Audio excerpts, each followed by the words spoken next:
Morty's Diner. Hot coffee without the toxic sludge.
Sometimes a community is filled with exactly what it seems.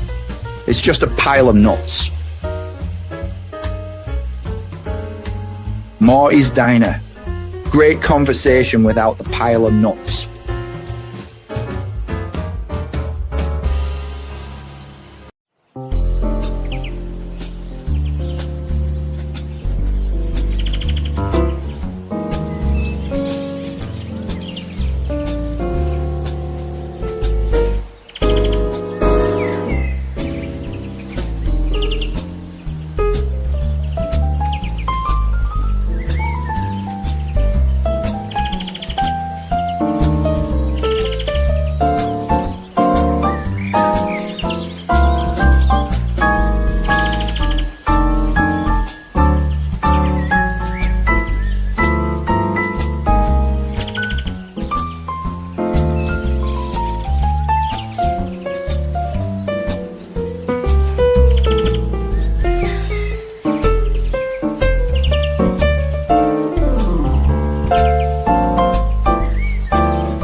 Good evening.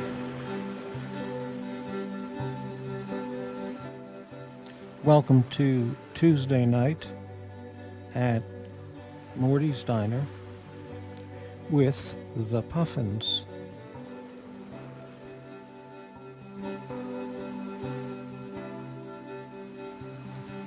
And hello there to Blaine Cole.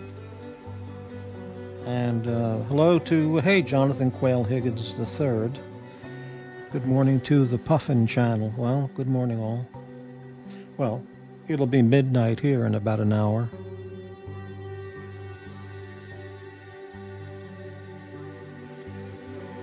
Tonight is programming for adults. Programming for mature adults.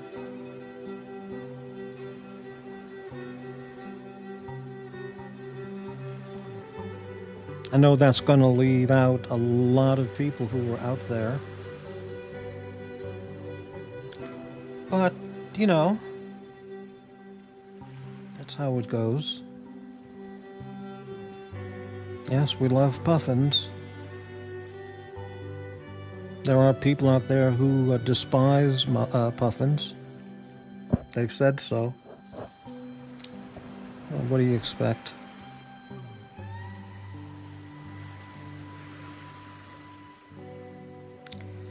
What an ego, naming a child after yourself. I see.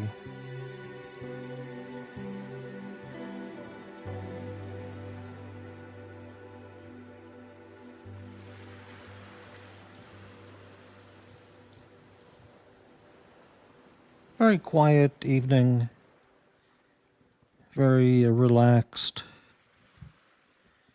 tranquil, in a contemplative mood.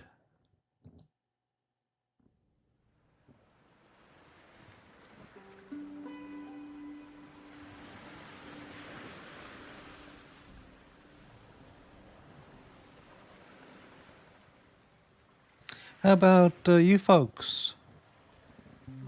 You feeling good, relaxed, peaceful, serene, at ease?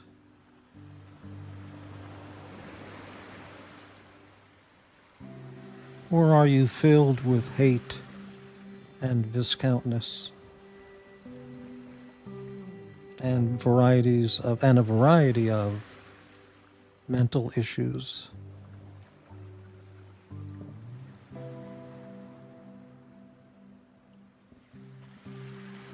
Who's that about, Blaine? Mulva? Well, whatever.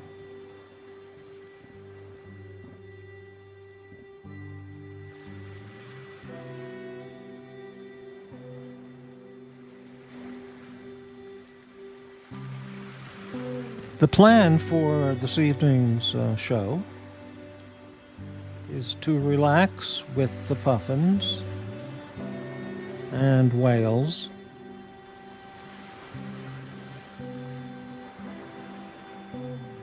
Oh, JQH, right, the third. Right, got it. Yeah, tonight just relaxing with the Puffins and the whales and other sea creatures.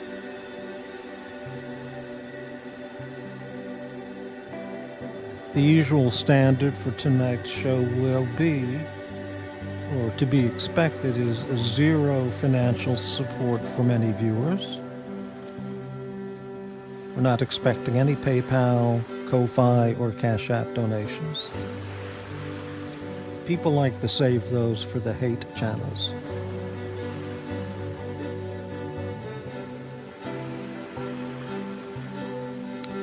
Question, will you be engaging in omphaloskepsis?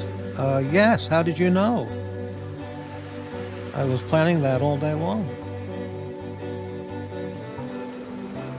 Good question.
If we're lucky tonight, we'll get 2 viewers.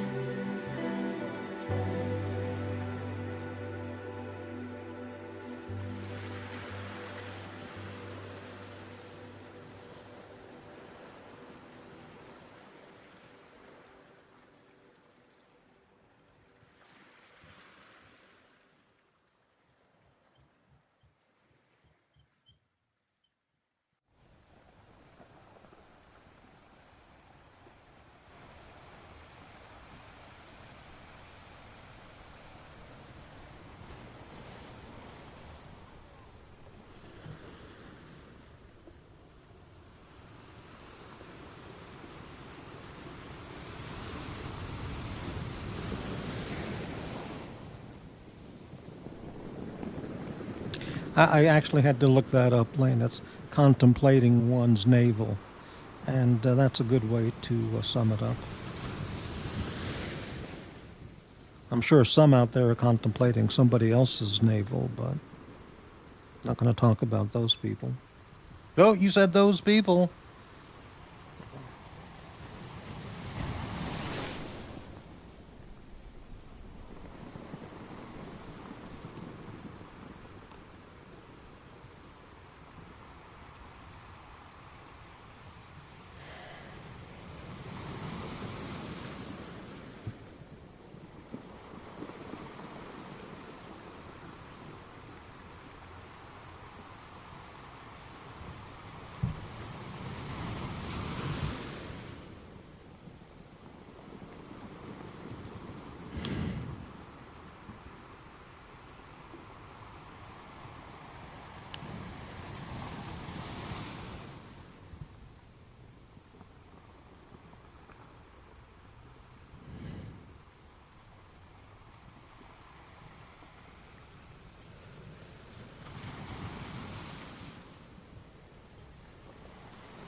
The invite link is up. If anyone might want to join the panel, the link is posted.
Question: if you kept a puffin as a pet, what would you name it? Well, it's a hard animal to keep as a pet because it belongs out in nature, but if there was a situation like I worked at a rescue facility or I lived right by the beach and a particular one liked to hang around on my porch and, hang out with me, I'd give him a name. And the first thing that comes to mind is Peter. If it's a boy, Peter Puffin. And if it was a female, I think, well, Peter sounds pretty good. Peter, yeah. Pete, Petey, Peter. Yeah. If it was a girl, Puffin, maybe a nice German name. like Brunhilde. Actually, let me take that back. If it's a female, I'd name her Brunhilde. And if it was a male, Puffin, I'd name him...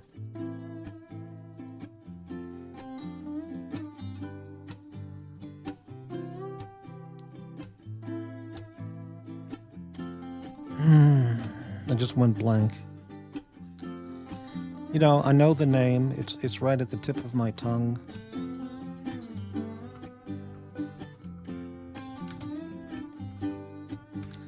It's at the tip of my tongue, and I can't get it to come out. It's Siegfried. That would be it. Siegfried for a boy, a Brunhilde for a girl. And if it was a they them Puffin, I'd just bring them back to the water, and he can get some new friends. Peter Puffin, that's pretty good. Peta Puffin, right? I think Siegfried and Brunhilde would be pretty good. And so the nicknames would be Ziggy. Oh, we have a guest backstage. And okay, let's lower that music.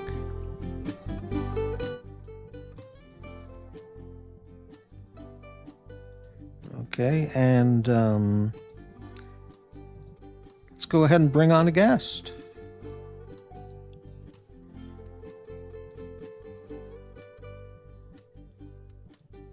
Well, Hey. I think I have to stop the video. 1 second, please. Hang on, please. Yeah, there we go. Hey man, why are you rebel streaming my channel, man? What channel? The dungeon. Which channel? The dungeon. Is the dungeon on right now? Yeah. Well, I mean, what can I say? I didn't know that. It's all good, all good. What's going on the dungeon channel right now? I don't know. I think Eddie is driving in his car. Right. See, the thing is, I didn't know that, but I would still go ahead and do the show now because it's a good time for me. I know. It's your usual And the time. thing is, like 11 o'clock or so, and the thing is, the dungeon channel with all the other channels, there's always somebody on. So other channels just have to go on whenever they want. There's and nobody, I certainly in the past extended courtesy to other channels, but I don't any longer because the host should just go on whenever he wants. You know? I partly agree with that concept, and I see the point. When you're streaming 10, 12 hours a day, you can't expect everybody to exactly. to leave the space open or to wait until they're ready. So well, I mean, let's just use that as a real example. If the dungeon's doing an 8-hour show with whoever, and the psychopath is doing an 8-hour show, and that's 16 hours right there. You know, what am I supposed to do? Wait till 4:30 in the morning before I or anyone else can do a show? No, it's ridiculous. You just don't call him psychopath. You know how hurtful that is for him. Oh, is it hurtful to him? Okay, right. Is it more hurtful than what he's called me? And besides, I'm not calling him that. I'm not calling him that as a insult. I'm just calling him that as a label because that's what he is. You know. Definitely not. But let's change the topic. Otherwise, you're running a hate stream against him. So I hate makes another hate everything stream. even worse. Right. Okay. So how are you today, Higgins? Good and bad. My cat was yesterday in a cat fight. And Cat fight. Wow. Yeah. There is a new youngster on the block, and they had some confrontations. But yesterday it was dead or alive. I just heard it because they were slamming on my house wall, and I went out and they were really going on each other. Who was fighting? Well, my cat with the neighbor's cat. The cat, right? I'm sorry. Yeah, right, yeah. The neighbor has a new cat. He's 2 years old. Right. And so far, I thought experience beats youth. but after I could separate both, my cat was limping and the other cat was okay. So I had to find a vet then, because he was really in very bad shape. Didn't know what to do, and a very good friend of the channel told me to get some disinfectant spray. He wouldn't let me touch the leg where he was injured, so I bought an antibacterial wound spray. And simultaneously I was phoning for 2 or 3 hours to find a vet, because it looked serious, and so I had to find a vet. At the moment it's holiday time, so many vets are closed, which means the other ones that are still open are very busy, so it's very difficult to get an appointment just to walk in. So, but at the end of the day I managed to do that. He has been treated. He received 2 shots. He slept here in the house for the entire night, and now he wants to go out, but I'm trying to keep him inside for a week. So was he was injured from the fight? Yeah. How severely would you say? Well, I saw the bit wound on his leg. The vet showed it to me. The bite wound, yeah. Yeah, or bite wound, yes. Yeah. And with those big fang tooth, that then transfers bacteria inside of the wound, and that right. can be not good. So yeah. Hey, I don't know if you saw my show last night. But I mentioned that I happened to watch a bit of the Watch Reporter channel. Oh, dear God. Okay. Right. Oh, well, I find there is so much to say about the Watch Reporter. Okay. Well, anyway, he has a guest on frequently. I don't know the guy's name, but he's been on many times whenever I've looked over there. And he's very, very knowledgeable. He's a very successful business guy, I guess. He has a huge collection extraordinary collection of watches. And he's a seriously, terrific sounding guy, and very, very intelligent. And so Watch Reporter was just scrolling along on the background. Some guys, some mega collectors collection, just scrolling through the pictures. Okay. And as he was scrolling, one of the watches, and they all looked the same to me. Just all these extreme designs and all kinds of stuff. As he was scrolling along, I took a screenshot of that moment. If you can see that, do you see that picture? Yeah. Okay, that's a screenshot from the Watch Reporter show yesterday or the day before. Okay. You see that watch in the middle? Yeah. With the numerals all around it? Yeah. With the dark dial? I thought, wow, that one stopped me. So I stopped the image and took a screenshot. And I said, what is that? That looks... I think it's H. Moser, isn't it? It's H. Moser, yeah.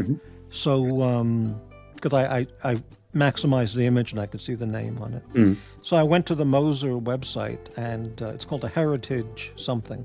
Yeah. Okay. And it's a 42 mil, $12,000 or $13,000. I don't remember. Swiss francs, I mean.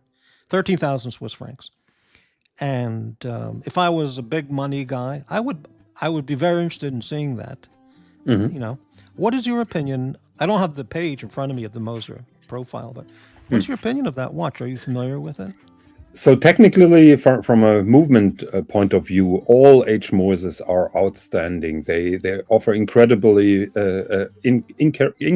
beautiful movements, very high quality finishing, for a pretty tough price in the meantime. But they're still very much worth the price.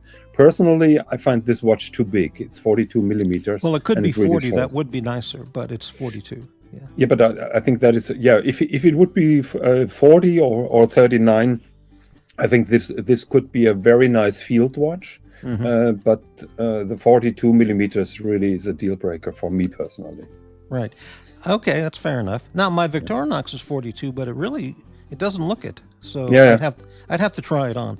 But so when I looked up on the Moser website the details on this watch, The numerals which are applied are made of they're saturated with superluminova, and so the entire numerals they have a process called globalite, Yeah. which is each individual. All the numerals are just like pure saturated with lume, so the lume is just unbelievable. So if I were in Las Vegas or a city with a Moser dealer, I would definitely, if I were in the market or curious enough, I would want to see that watch if I were, at an area with boutiques of different brands. I'm not saying I would buy it, but yeah. So I'm on the H. Moser webpage at the moment. It's called the Heritage. Yeah, they're charging 13,900 Swiss francs plus tax. Yeah, there's two colors that are shown. Yeah, which is more like 16 or 17,000 US dollars, maybe even a little bit more. But still a good price for an automatic H. Moser, and their movement is incredible. Yeah, one was blue, and this one in the picture doesn't look blue. It looks like black or something. Yeah, or I think gray. previously they made this fumé dial. I think it was a brownish dial before. Yeah. And now they have the blue dial. So the one that you're looking at is blue, and the other color was red or something. I don't recall what it was.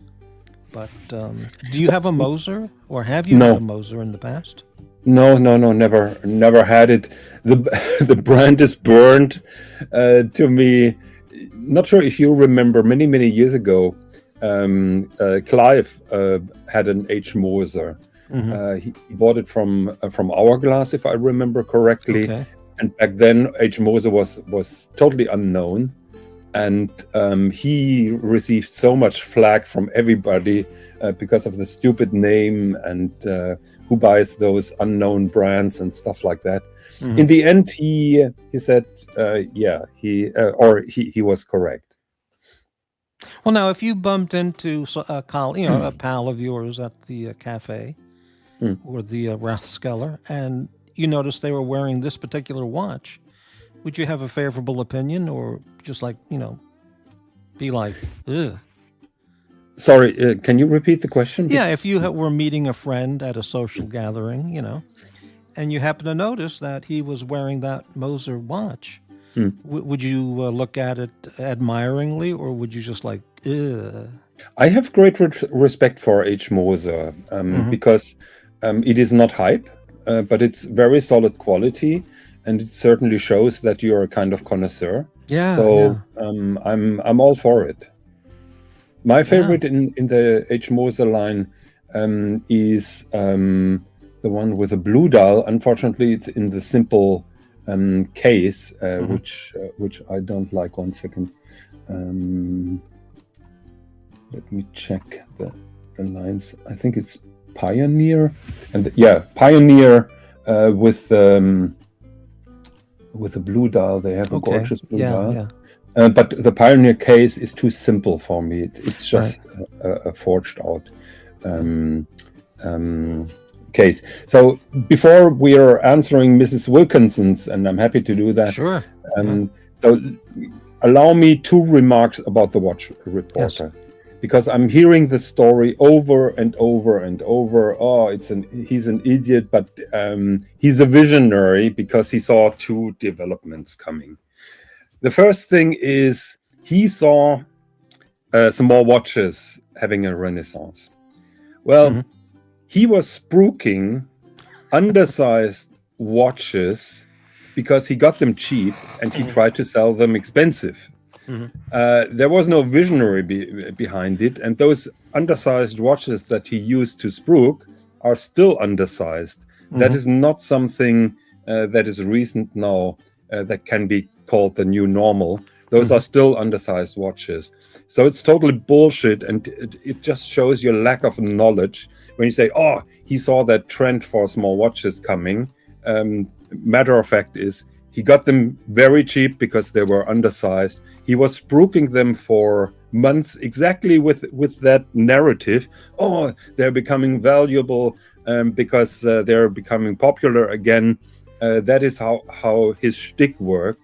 That is how he... Well, he was doing that, quote, spruiking of a watch. It was a Patek Ellipse. Oh, that is now the second point. And It that- is. yeah, and he was spruiking it for 11,000. Said the price will go up. It is. 15, 20.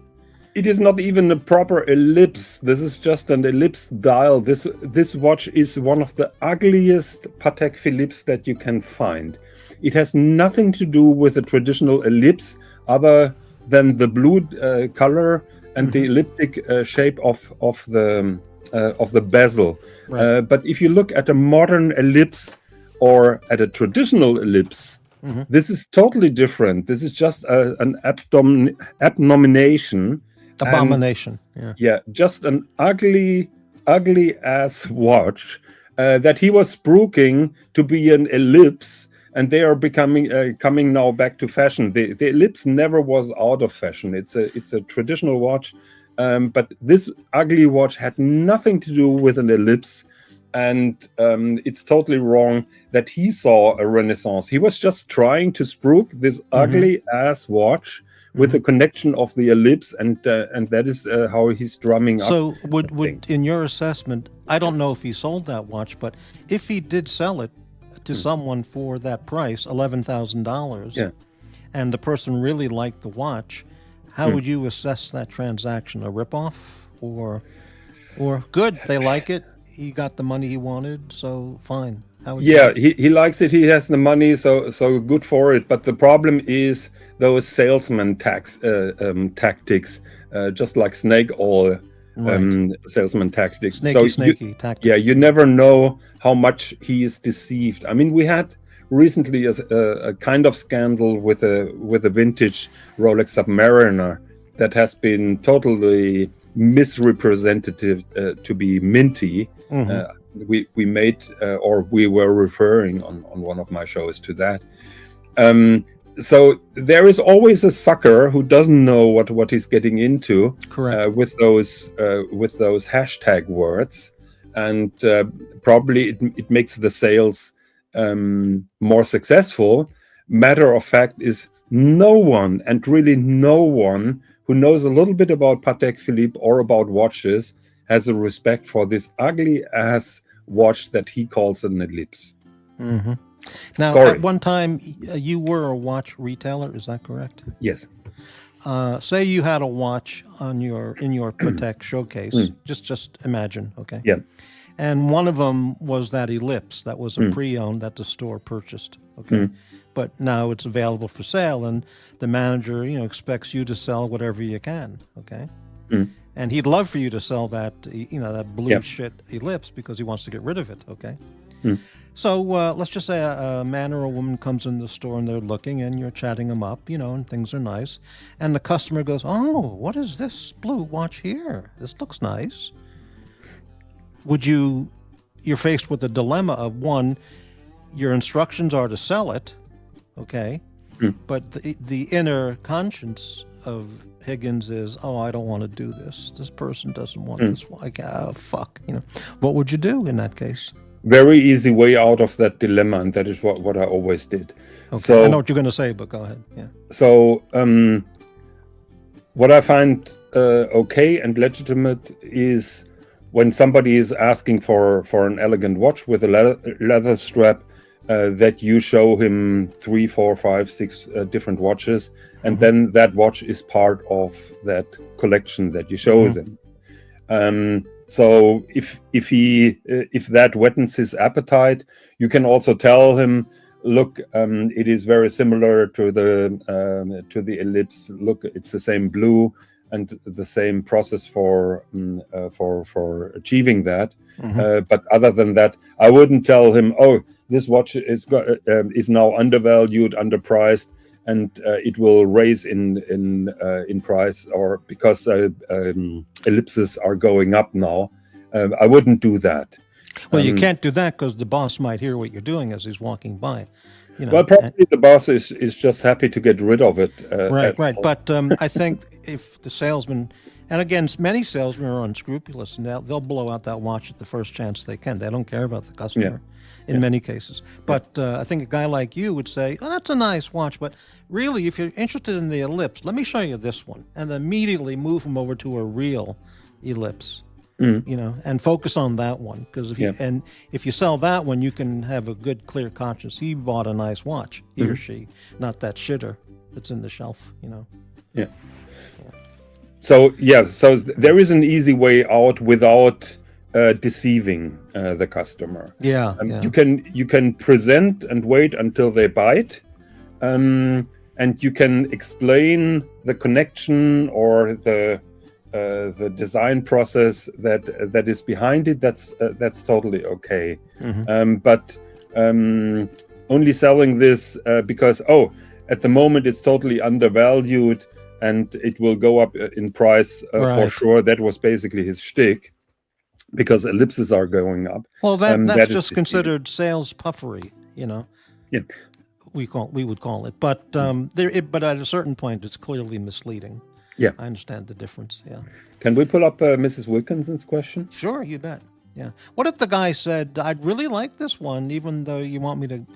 Can you ask your manager? Would he take 7,000? Would you have a good conscience at 7,000 to unload it? I would have a good conscience when the customer really likes it, and I haven't been manipulating him into liking it. Right. Okay, that's good. Yeah. Okay. Morning, my loves. Can't stay long as it's shopping day. What watch would Jonathan recommend for 75-year-old pensioner? Price not to exceed 175 euros. I'm not made of money. So my personal advice is have a look in Seiko's. Seiko has beautiful watches, gold-plated in the shape of a Cartier tank, which you can get around 175, 200 It's euros. $200, yeah. Yeah, so you should be able to score one. Just have a look at Seiko is my recommendation. You can't go wrong with Seiko. I'm not a watch expert, but that's what I was thinking. There are so many watches at $200 in Seiko's lineup. You would be sure to find something that you would like. And there are always some for sale. So very often those retail around 400, 450 US dollars. But very often they have slight changes, and you could score a deal. And if you went to a website like Joma Shop, which is reliable, or a reasonably reliable website, you can find the $400 Seiko for $200 in many cases. And it's brand new, you know. Can you pull up Chili Badger's comment? Chili Badger, hey man. Blaine Cole says, how about a Frank Miura? I don't know that. I don't know what that is. Okay. All right. The only Japanese writing I can remember is ramen, like a ramen shop sign. Ramen. Okay. Chili Badger, hey man.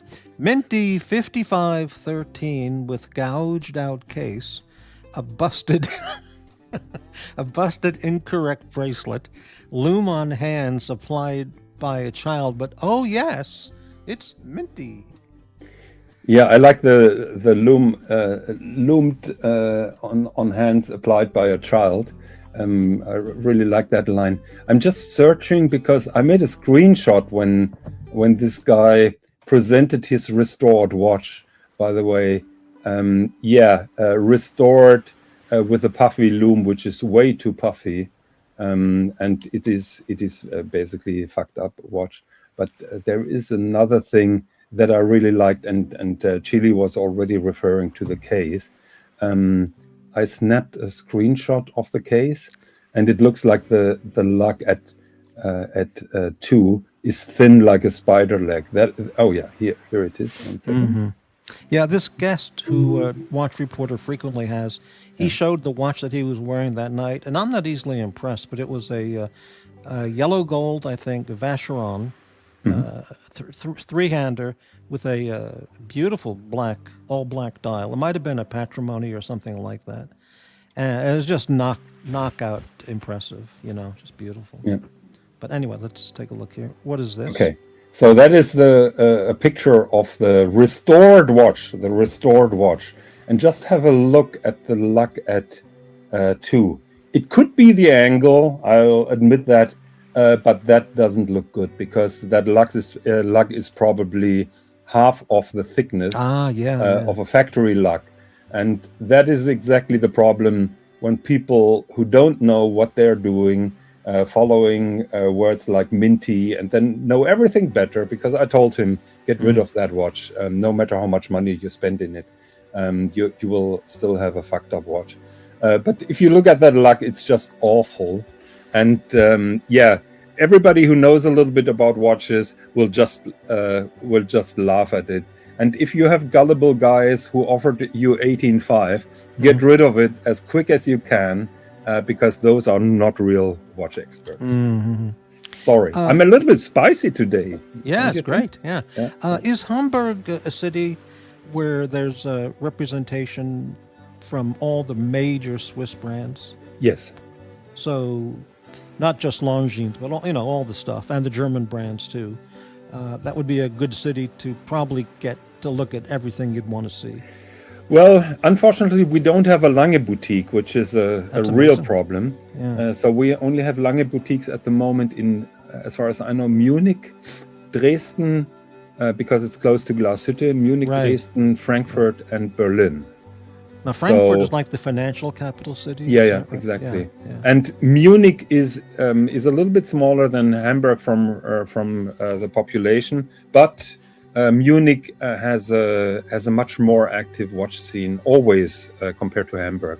Okay, I'll if you tell you want what. Would you be okay when I sell my house and get some money, good money? Mm-hmm. Would you meet me in a German city for a day of watch shopping and help me choose a nice watch?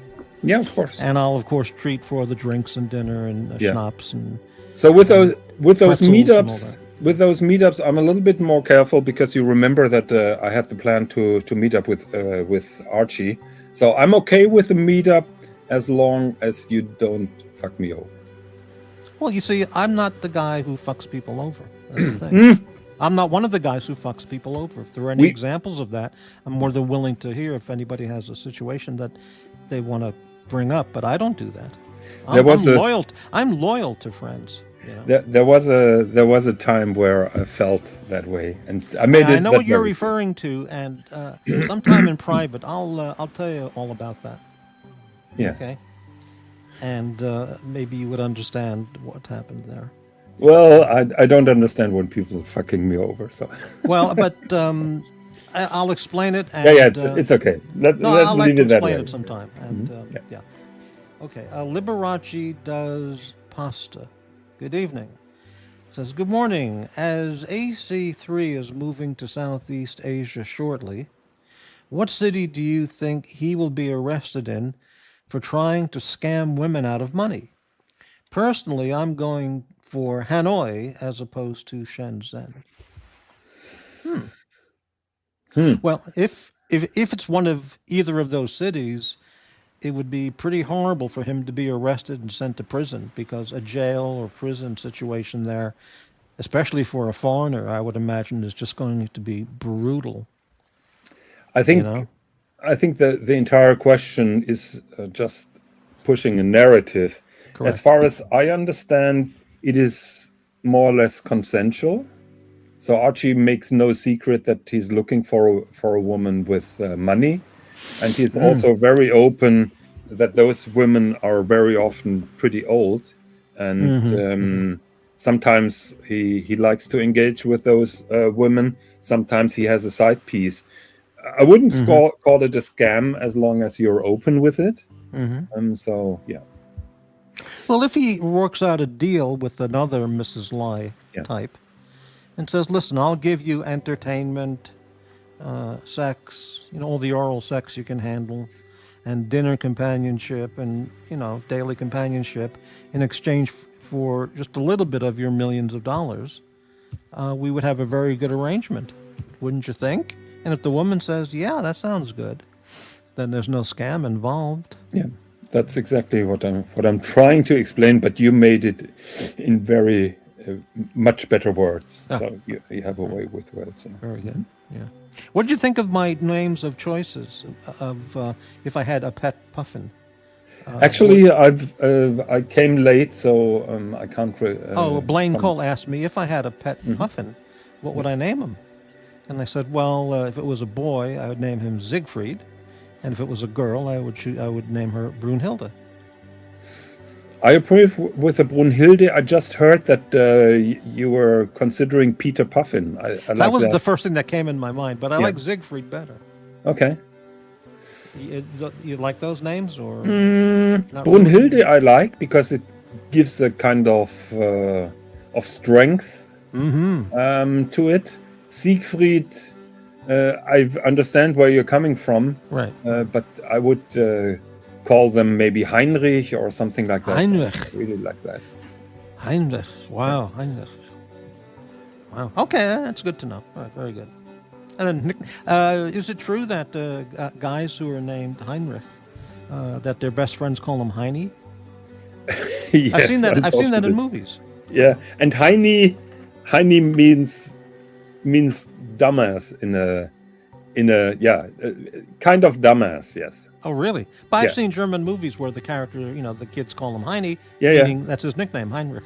That's But in America, Heine means your rear end, your butt, as slang.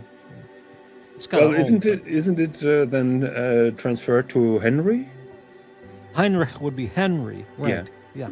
But Heine, the German name Heine, in America, it's a little, maybe a generation ago, it would be like referring to your rear end, like a teacher would say, "If you don't sit down, I'm going to hit you in your Heine." But anyway. Okay, I didn't know that. Learned something today. There Thank you very go. much. Right. AC3 can get away with the language barrier. He has put in the advert, extremely horny man wants woman with appetite for gold. Wow. I would love to. He might get some responses from that ad. One thing that I learned from him is that he has all the apps of the location that he's traveling to. And he's prepared when he goes to a foreign country. He's prepared, and I think he has the ladies who feel attracted to his ads. He has them already lined up. That is Wow, how I right. And feel. he's got on his apps, he's got all the KFCs mapped on his city maps as well. I don't know how open he is. I would guess that he's pretty open. I think he's sending or he's putting up real pictures, and I think he makes no secret that he is looking for an older woman who pays for his bills and for his dinners and stuff like that. You want to know You want to know a real story? This is this is a true story. I was getting a haircut here about 5 years ago. This is before COVID, 5 or 6 years ago. Okay, at the regular place run by a Korean lady, really great hairstylist, and really nice woman. Okay, and I would go there every maybe 6 months. So it's like the fourth or fifth time, and she's gotten to know me a little bit. And in the shop at the same time is a very nice-looking young Chinese woman, about 30, okay, and an older Chinese woman. And they're waiting, for their next turn after I'm done, okay, because it's a one-person shop. So the young Chinese lady, waves over the hairstylist, the Korean woman, and they're having a little chat for like half a minute, kind of looking at me. And then the Korean hairstylist comes back and says to me, she goes, "Are you with anybody right now?" I said, "Well, no, not really." She goes, that woman right there is interested in you." I said, "Really?" She said, "Would you like to meet her?" I know her. She's a lovely, lovely woman. She's here often enough. I said, "Well, sure, I'd like to meet her." She was very nice looking, 30, 32-year-old, okay? So she walks over and she goes, "Hi, how are you?" And I said, "Hi," and we introduced ourselves, and she looked terrific, okay?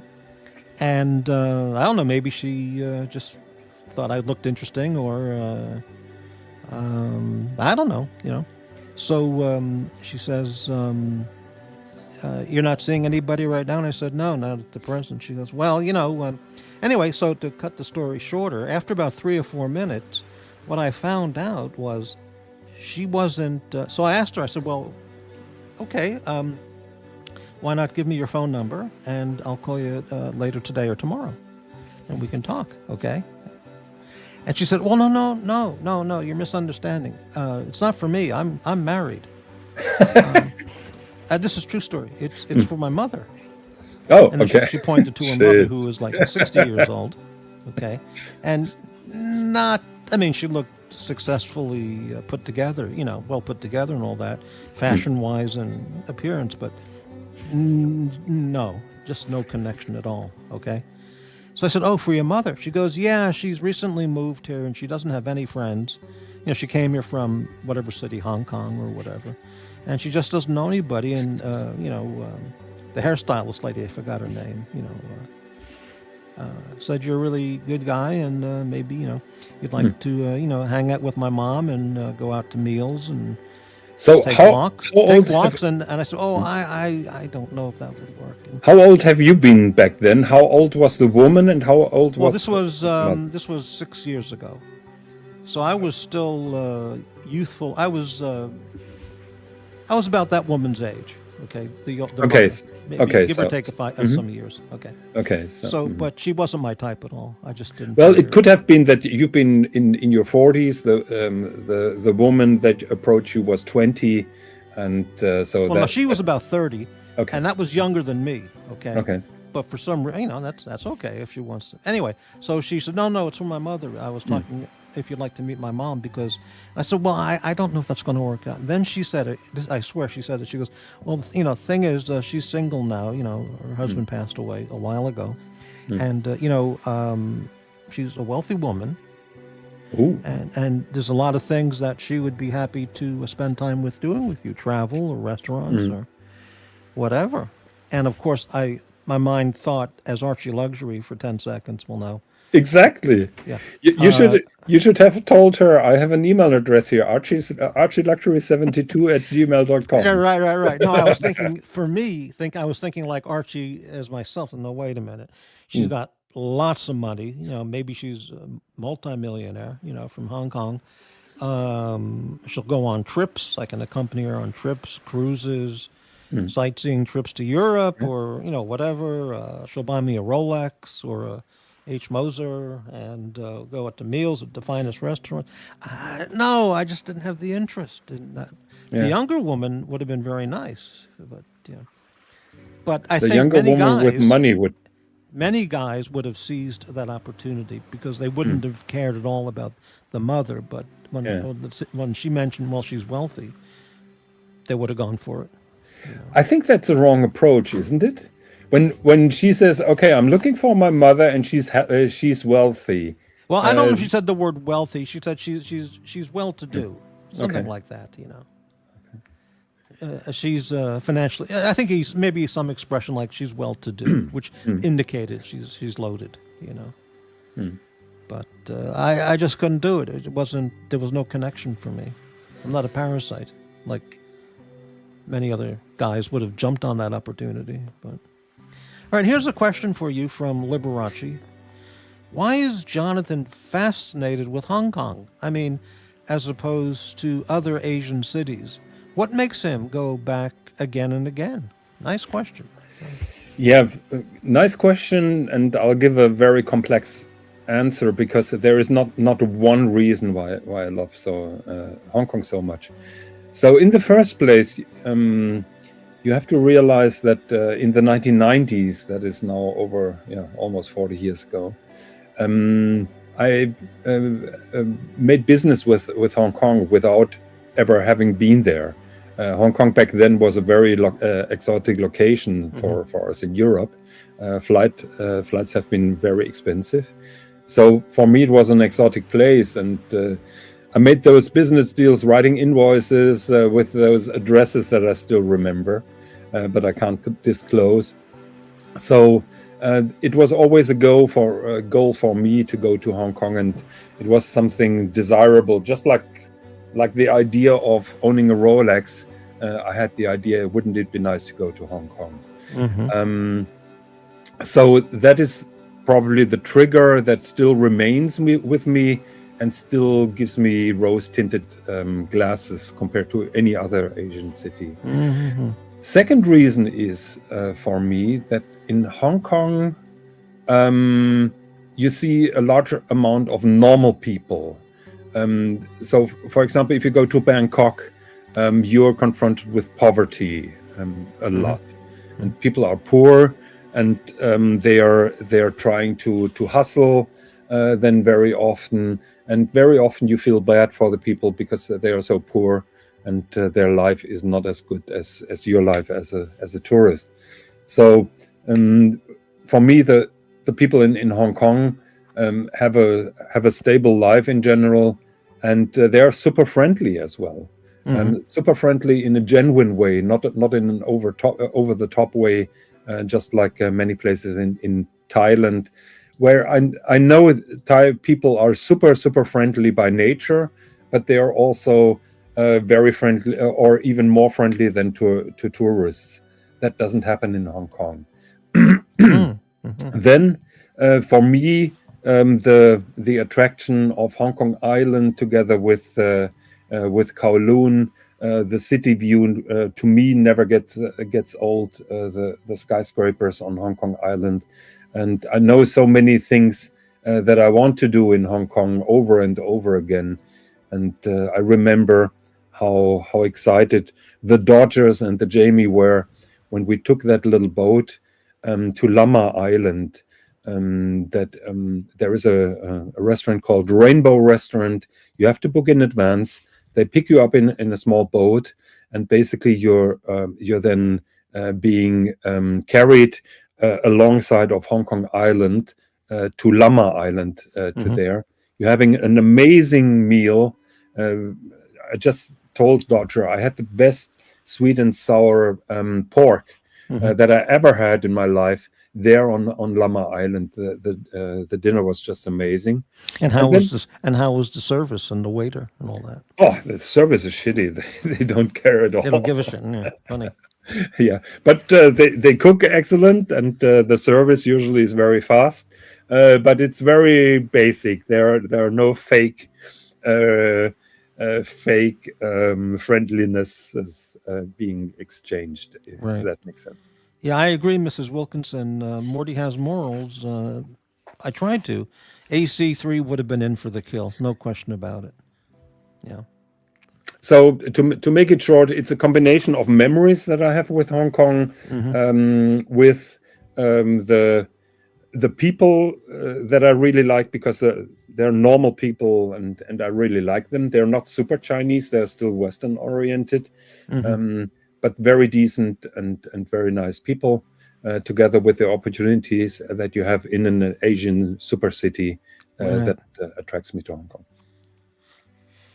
Yeah, and of course, Hong Kong would have all the luxury stores from every brand. Well, you find them also in Singapore, Kuala Lumpur, and Bangkok. That is not something that makes Hong Kong stand apart. That's right. Maybe the fact that the city is divided, so you find all the luxury shops in Hong Kong Island, but also on the Kowloon side. And Harbor City, where the cruise ships stop, became a mega shopping mall with all the luxury brands inside. Personally, for yourself there, if you were going to buy a new, say, a boutique store watch, okay, whatever the brand is, would it matter to you if you bought it at an official boutique in Hamburg or in Singapore or Dubai or New York, or would you care about that? It makes a difference, because when you buy from another country, you have to pay VAT, so it automatically makes it 19% more expensive. But not about the watch. You would know the watch product itself. It's exactly the same. Well, if that surcharge wouldn't happen, I would prefer Hong Kong on the certificate compared to Hamburg. But you have to declare it, otherwise you're in a pretty tough place. Right. Yeah. You ever try and sneak anything through customs? I'm not answering questions. There you go. Very good. That's like green room. I don't answer questions. Yeah, Chili Badger, Hong Kong used to be watch capital in the world, but the Chinese market went down, and with that, Hong Kong as well. I remember 10 years ago, Hong Kong was competing. The city of Hong Kong, which is probably 8 to 10 million people, was competing with the entire US for watch revenue for a very long time. Now the market has declined and Hong Kong fell back. Still a very important watch city, but things are a little bit tougher now in Hong Kong. Did you ever visit Washington, D.C.? Yes. How can I ask you how long ago? About That must be 10, 25 20, years. 30 years? Or 25 years. Probably. 25 years ago, right. No, maybe 20. 20. And any fond recollection of your trip? Yes. So we only were staying briefly there because I knew somebody, a singer from the Phantom of the Opera in Hamburg. He's American, and his parents and his place was in Washington, D.C. And we stopped by, and I think we spent 2 days.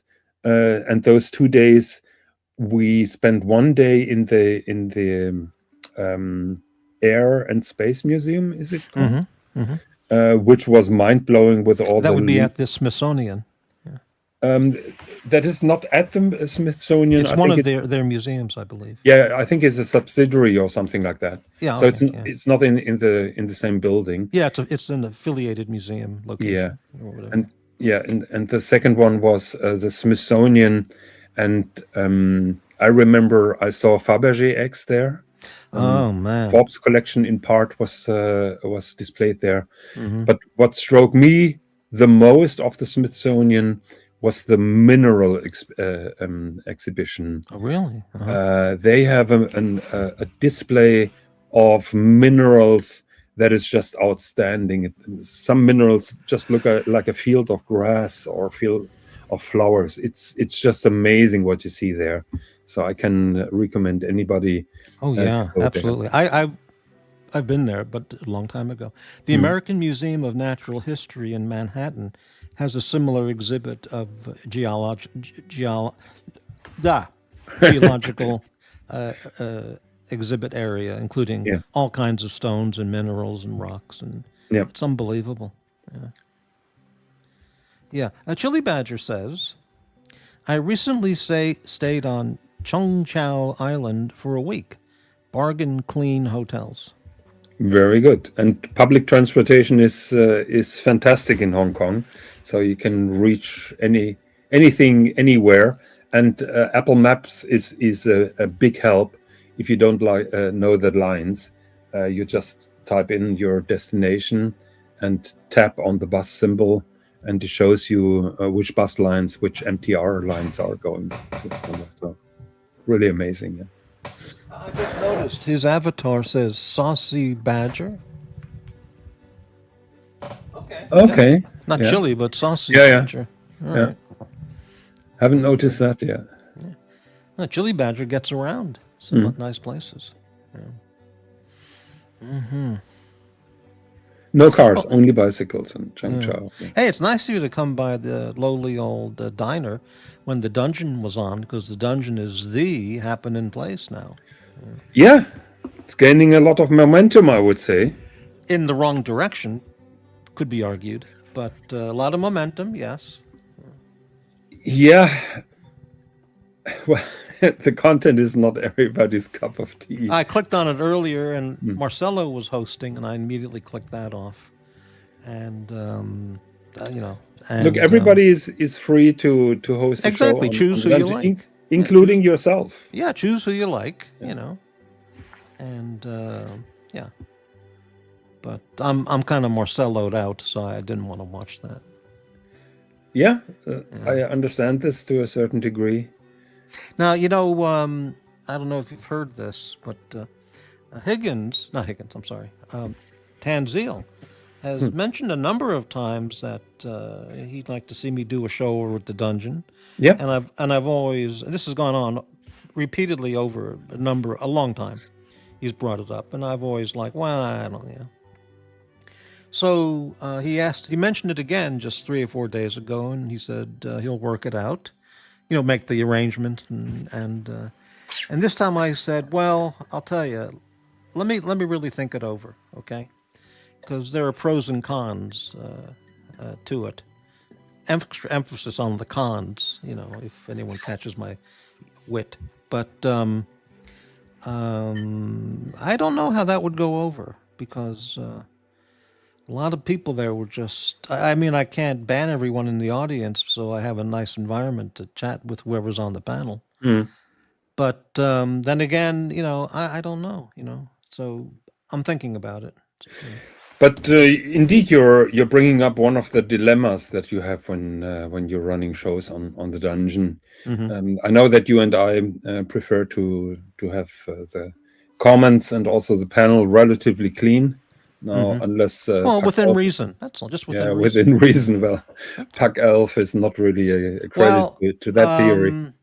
On my show, okay, and I've seen him on a couple other shows, but I've never seen him where people say he's exploded and just gone insane. I haven't seen those. On Oh, my come show, on. no, I swear. Now, on my channel, he did use the N-word 3 times, and I warned him, if you do it again, that's it, okay? He exploded on you several but times. listen, I understand that. But the reason he exploded on me is I understand this guy is in, and maybe he's listening, and I'm really would be able. I can't help the guy, but I really want him to be treated properly and or considerately, and I always try and do that whenever he's on the show here. Getting along just fine with him. But that one show he did explode on me, and I think that comes from a place of real deep emotional. He's in deep emotional and physical pain. He really is, and people mock him on certain channels. They really just make fun of him and ridicule, and I don't do that with him. And I just accept it as, listen, the guy's a human being, and he's going through intense feelings, deep emotional, painful feelings, and he's in physical pain. So, but I took that differently than, certain other people who might scream at me and go crazy with the expletives based on nothing just because they're those kind of people. And if he's done foul shit on other shows, I would also say, well, all the people who were picking on him because they say he did really vile shit on other shows, they don't say anything about other people who do worse vile filth content. They let that pass. They never say anything about other people who do just viciously vile content. They like picking on Puck because it seems like he's an easy target for certain people. They don't pick on other people who are very popular on these channels who display vile filth content repeatedly. So it's unfair to pick on Puck the way he is. Yes and no. I would argue you rightly criticize people who are toxic and vile on streams, other than Puck, but you wouldn't tolerate that kind of behavior on your show. So I don't do that here. No. Yeah, why do you tolerate then Puck showing that? I feel, well, I gave him a few chances, and he hasn't acted up since he let loose on me. And he stopped saying the N-word. And I really want to deal with him. I don't want to sound like I'm a Boy Scout, but I want to deal with him with some kind of compassion and friendship, because he's really in pain.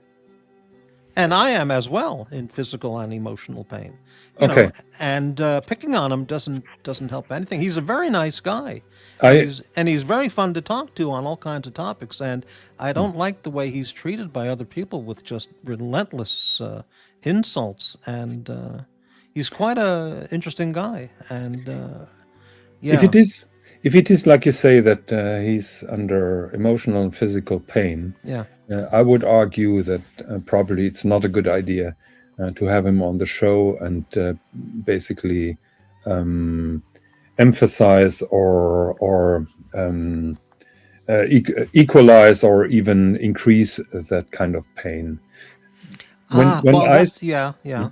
I see him on the stream, it triggers a kind of anxiety in me where I feel uncomfortable. Oh, really? Because when he's on the show, except for that one instance where he really, because that girl was there who he claims, or so I can believe it, is stalking the shit out of him, which, I don't, I get along with him just fine. And I really think that when he comes on the show and we talk for an hour or two about, sci-fi movies and animals and Australia and whatever, it's quite, I don't want to like say it's therapeutic, but I think it's nice for him to get a place where he can talk to me or anyone on this channel, and it's a nice non-stressed outlet for him, I agree with you that this Jevin woman is a total nut job and just a disgusting woman. Sorry, I'm saying that.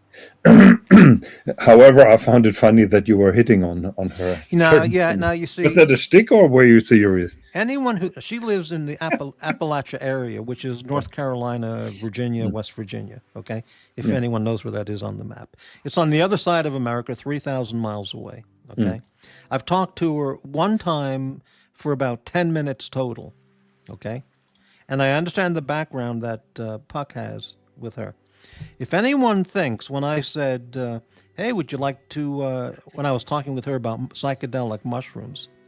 And Oregon is a place where people go out into the forests and go on mushroom hunts, and they know the mushrooms to pick. They're kind of experts, and they pick the psilocybin type mushrooms. If anyone thinks that I actually meant that I was inviting her here to Portland, she could stay at my place, okay, and we can go hunting for mushrooms and do psilocybin together. If anyone thought that was in any way real, not just an entertaining dialogue, okay, for amusement, then anyone like that needs their head examined.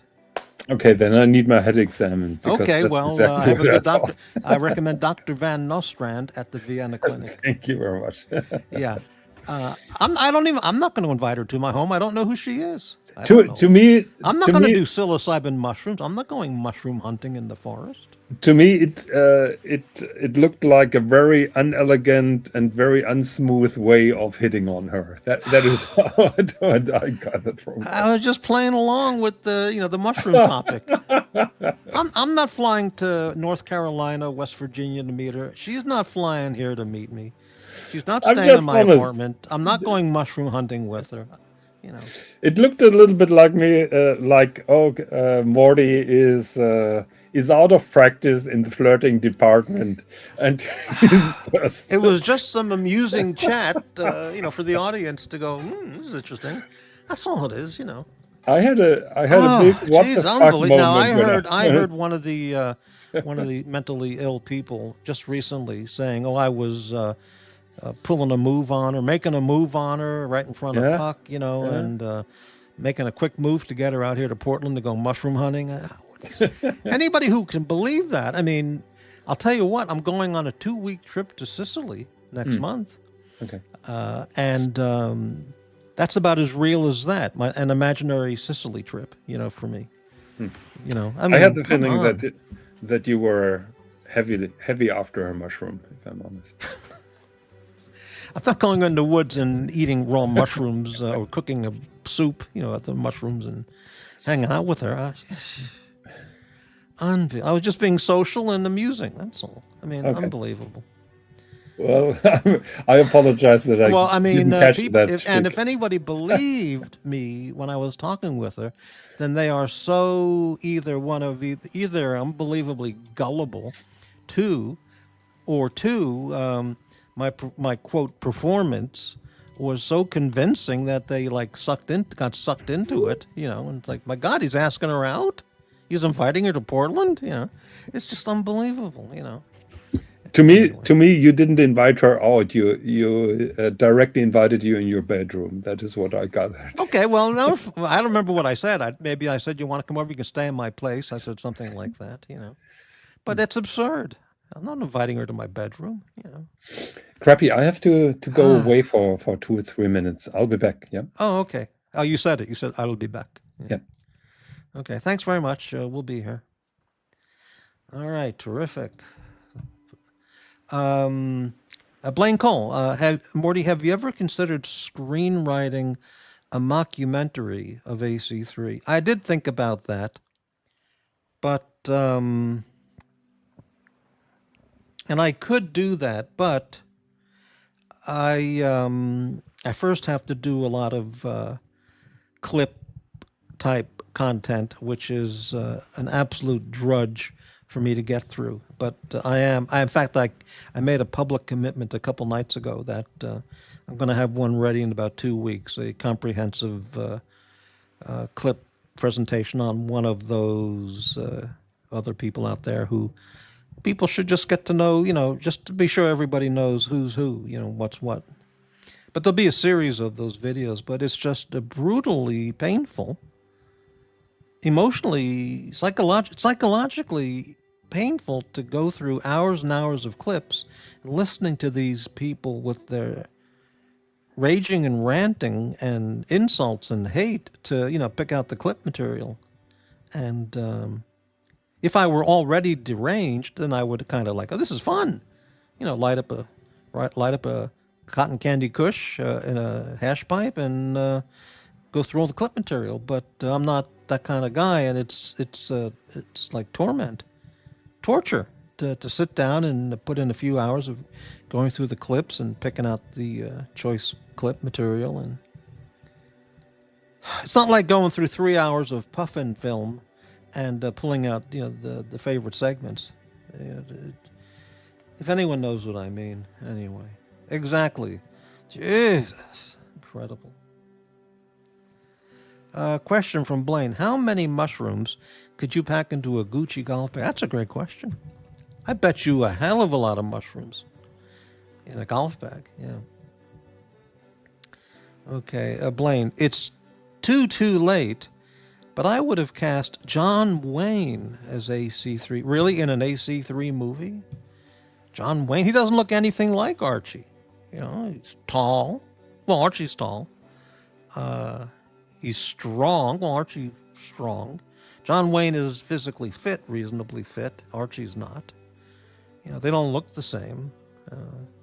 I don't know. John Wayne, interesting. Oh, let me take that back. John Wayne Gacy. Got it. Well, now that's, the photos of John Wayne Gacy in the clown costume. They're, I don't want to say there's a resemblance, but with the properly applied makeup, they're both kind of rotund, and there would be enough of a resemblance, like George C. Scott in Patton. There's enough of a resemblance where it becomes kind of close. Yeah. Interesting. Yeah. I saw a movie about John Wayne Gacy. It was a made-for-TV movie, and it starred Brian... Oh, no, I can't think of his last name. He's so famous. The actor who was in Rambo 1, who played the sheriff? Brian, he's a big guy, tons of movies. Brian Dennehy, thank you, Blaine.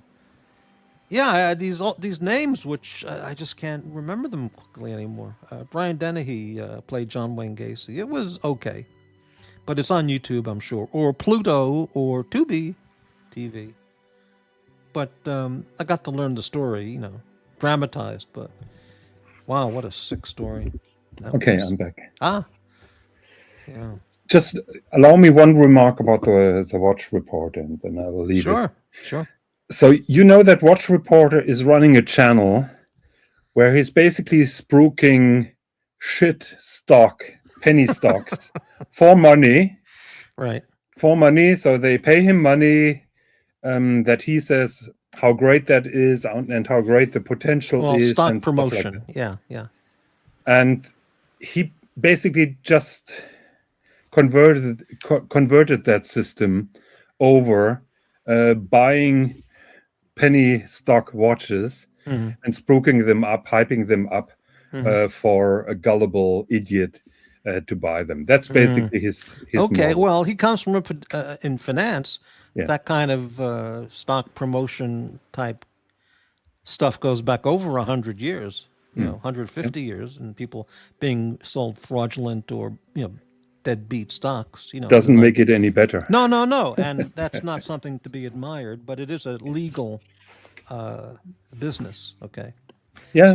it's not a back street illegal black market business. It is a licensed legal stock promoter occupation. But no, I understand exactly what you're saying. He's not saying, listen, let's talk about Apple and Dell Computer and Toyota stock. He's talking about penny stock stuff. But then again, let's be fair. What if he had recommended to you some penny stocks and you said, oh, okay, I'll put in $5,000, and it popped up in 30 days later, it popped up into 50,000 and you sold it. You'd be impressed with the matter guy. of fact is most of those penny stocks drop even They go, yes. lower when somebody buys them. Oh, really? Yeah. But, yeah, I understand. Okay. The diner's back in full swing, baby. Well, yeah, it is. Has been. It's always been. To some extent. Okay. Blaine, Mr. Higgins, which, if any, German philosophers have had the most, have had the most influence on you? Not so much philosophers. One person that deeply impressed me is first Bismarck. Bismarck, yeah. Who was Reichskanzler at some point. Late 1800s.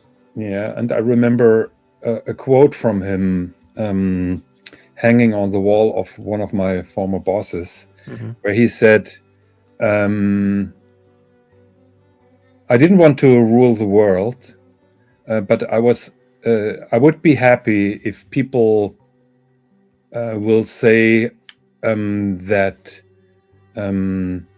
the hand that I put into a river influenced the flow of water in a very insignificant way, kind of way. In a very significant way. Insignificant. Oh, So insignificant way. if you have a river and you put your hand into the water, and you're just trying to change the direction of the water. Right. You change it mildly, but not really significantly. That's right. Yeah. Right. So that's well, he did achieve great significance in Germany. I mean, he achieved something that you guys don't have in the US and many Saxon countries, which is public health care. His big thing that he was for was, he said, we have an industrialized society, and everybody who works should not be at risk when he's getting sick of getting bankrupt or die because he doesn't have money enough. That is the basic idea of public health care. Well, I didn't know about that part of him. I know of his role in bringing together all the disparate parts of Germany into becoming one unified nation.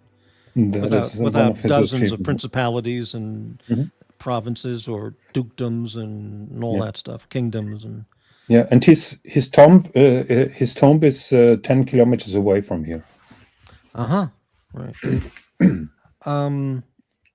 Otto, I saw a movie about it. Was a German film in the 1930s. So it was produced under UFA, or the Nazi regime, and it starred one of my most favorite actors, a great one of the greats, Emil Jannings. I don't remember the title of the film, but they made part 1 and part 2, if I recall, and it was so informative and interesting to me.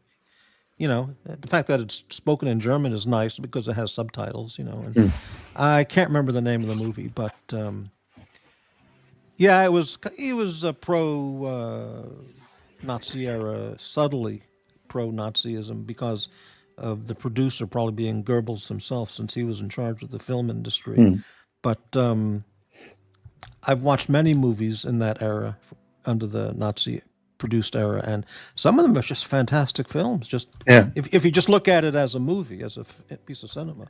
I mean, Leni Riefenstahl was very much in the Nazi line, but she made incredible movies. Yes. Same Hildegard Knef, for example. Well, Yes, but she was virulently anti-Nazi. Yeah. But let me see if I can find this movie real fast, because it was a German title.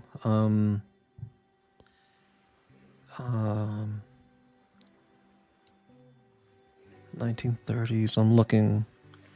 Here, yeah, this is it. Die Entlassung. Die Entlassung? Okay. Yeah, Die Entlassung. Uh-huh. Does that sound right? Okay, I must watch that movie. I don't know it. 1942. Well, I don't know if you can see that in Germany. Maybe they don't allow those movies there. Oh, 19 as long as you don't see swastikas and No, this is quotes before from the swastika. This countries. is 1880s or whatever. Yeah. Yeah. How'd you pronounce that? Die Die Entlassung? Entlassung, Entlassung. which means the firing or the Oh, okay. Yeah. Yeah. Somebody's getting 1942. It's a sequel to 1940's Bismarck. So there was two films, okay, about it. In this movie, Bismarck is dismissed by an under-pressure Wilhelm II. When the treaty with Russia is in peril, as the leader is left with the dilemma of who could complete Bismarck's work. And it stars Emil Jannings, and the others are all, Nazi-era German actors. Fantastic.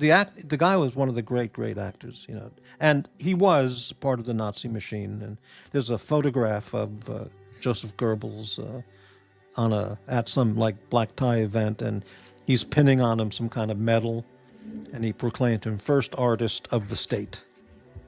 And unlike his friends, he didn't leave and get the hell out of there and go to England or Hollywood.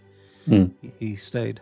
Which, Fun fact about the Bismarck family: the Bismarck family still lives here nearby. They own a huge forest here nearby, and his grandson was campaigning to become a member of parliament, MP, and he won the elections here, and very very soon after he became famous to be the most lazy MP in the parliament, and I think he got kind of impeached, and he was kicked out of the parliament after 1.5 years or so, after several scandals and mishappenings. So somebody made a statistics about how often he appeared in the Bundestag, and he was basically never there. Yeah. Well, since I was a teenager, I've tried to find every one of this guy's films and watch it and study it. And his first film was 1914, and he's made many classic films. I mean, just magnificent performances. His last movie was 1945. His career was over after being affiliated with the Nazis, and that title was Wo ist Wo ist Herr Belling? Who is Mr. Belling, maybe? Yeah. And he played some, I don't know what that's Where about. is? Wo where is, is, okay. means where is, yeah. And there's no description, but that was his last film. Okay. And then I think after the war he retired to Switzerland because he was unemployable, basically. Yeah. But just a piece of trivia there. Yeah. So, and what's the summertime like now in your area? It's still okay. This morning it was very cold, but over the day it heats up. I'm here in northern Germany. Southern Germany is much warmer, but also has a lot of drought. So we are blessed here. We're getting rain now and then, but the lower half of Germany is really suffering a lot of drought and too hot temperatures. Have you ever seen Mormon missionaries anywhere walking around in Germany in the cities? Yes. Yeah. Yeah, and I'll tell you why I mentioned that. Well, I've certainly seen them here in America, different cities. But I found a movie on, do you know the movie websites Tubi, Tubi, and Pluto TV? Yeah. And I was just looking around for a movie to watch, and I saw one, because I watch everything Germany 1900, anything Germany up, through the interwar period, World War One, World War Two. I watch, and after that, 50s, even East German movies in the 50s. I watched that stuff. Anyway, so they had a movie. The title was "Escape from Germany." I never heard of it. So I clicked on the description. This is on Pluto TV, and it's based on a true story. It's of 79 Mormon missionaries who were doing their thing in 1939 Germany. Okay. And they just found out that Poland will be attacked in 3 days. So the leader of the Mormon group there said, he gave the order, everybody immediately head for Rotterdam and get out of Germany now. So everyone had 3 days to get the hell out of there. And so I've been watching, and apparently it's based on a true story. So I'm about 3/4 of the way done. It's not that exciting a film at all. But it's interesting in that these people who play the Mormons, except for the one guy who's, kind of like telling everyone what to do, these guys, the way they're portrayed, they're so naive and innocent, about what's out there in the real world. They just... Yeah, but I think that is part of the concept. I regard... are we talking Mormons or Mormons? Mormons. Yeah. It's movie's only a few years old. It's on Pluto TV. Escape from Germany. Yeah. So, but I don't recommend it. It's kind of boring. Yeah. So I have more experiences with Jehovah's Witnesses. Oh, really? That are pretty common here, and now and then they are ringing here on the door and want to talk with you about the Bible. Yeah. And in my experience, they're super nice people, but doesn't really make to discuss anything. No. Jehovah's Witnesses are, sadly, they're all brainwashed and mind controlled. It's a devastatingly true fact. Yeah. I mean, it's how anyone can believe that baloney is unbelievable. But they knocked on my door when I lived in Texas, and opened the door. There were like three nice old ladies there, and they had the Jehovah's Witnesses handout stuff. Yeah. And they were nice women, but I wasn't going to talk to them. So I said, well, after they made their opening, introduction, I said, well, and I said it in a very friendly manner. Well, I believe in John and Paul, George and Ringo. And I said, have a nice day. And I closed the door. Yeah.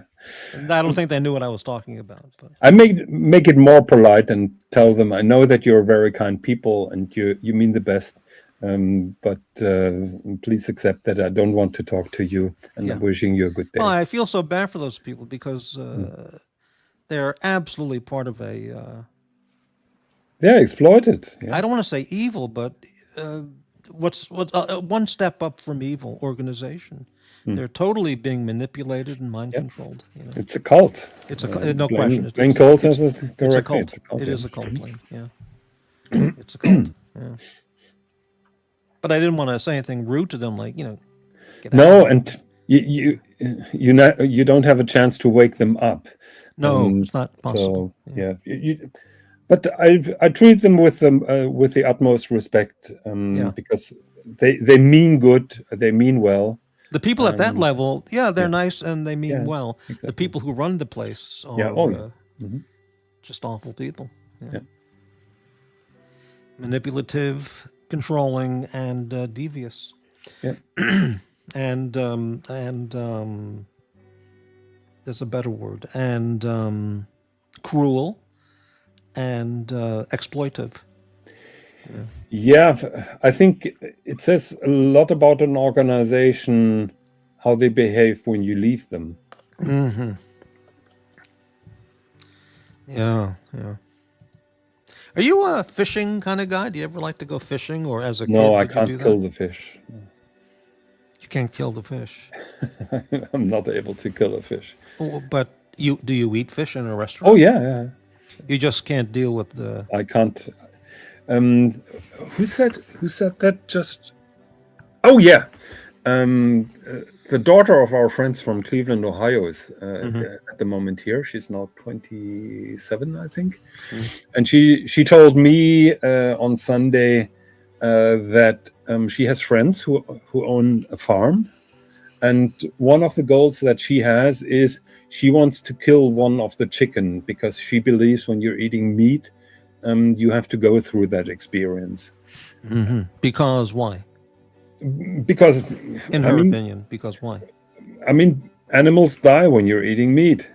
And So, did she want people to have that experience? one second. Yeah, One yeah. second. Yeah. Okay. 1 second. I have. Oh, okay. Go I ahead. have to pick up the phone. Yeah.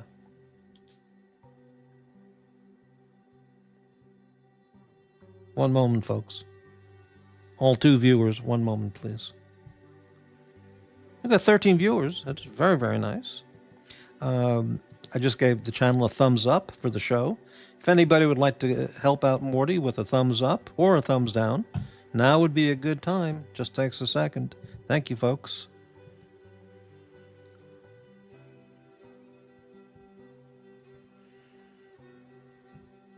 While we're waiting for Mr. Higgins, let's change that screen. What's on the screen there? There we go.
We're just taking a break until Higgins can return.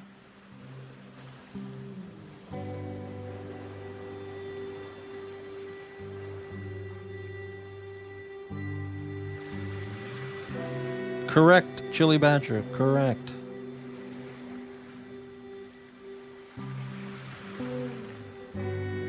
Well, somewhat correct. Hey, sorry for party rocking.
Yeah, Blaine, in general, that makes sense, but the other fellow man types, a lot of them are not really,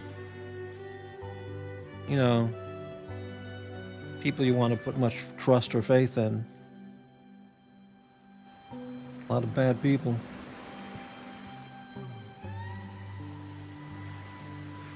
Gigadwa, Morty, did you catch any of the bro show?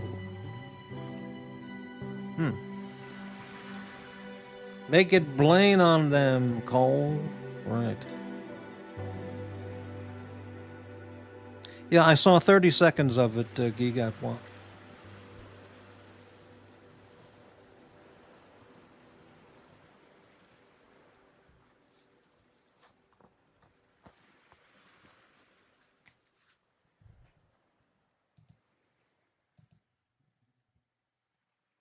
Higgins must have gotten a phone call from Eddie.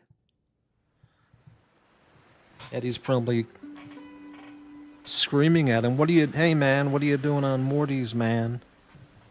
Need you over here, man.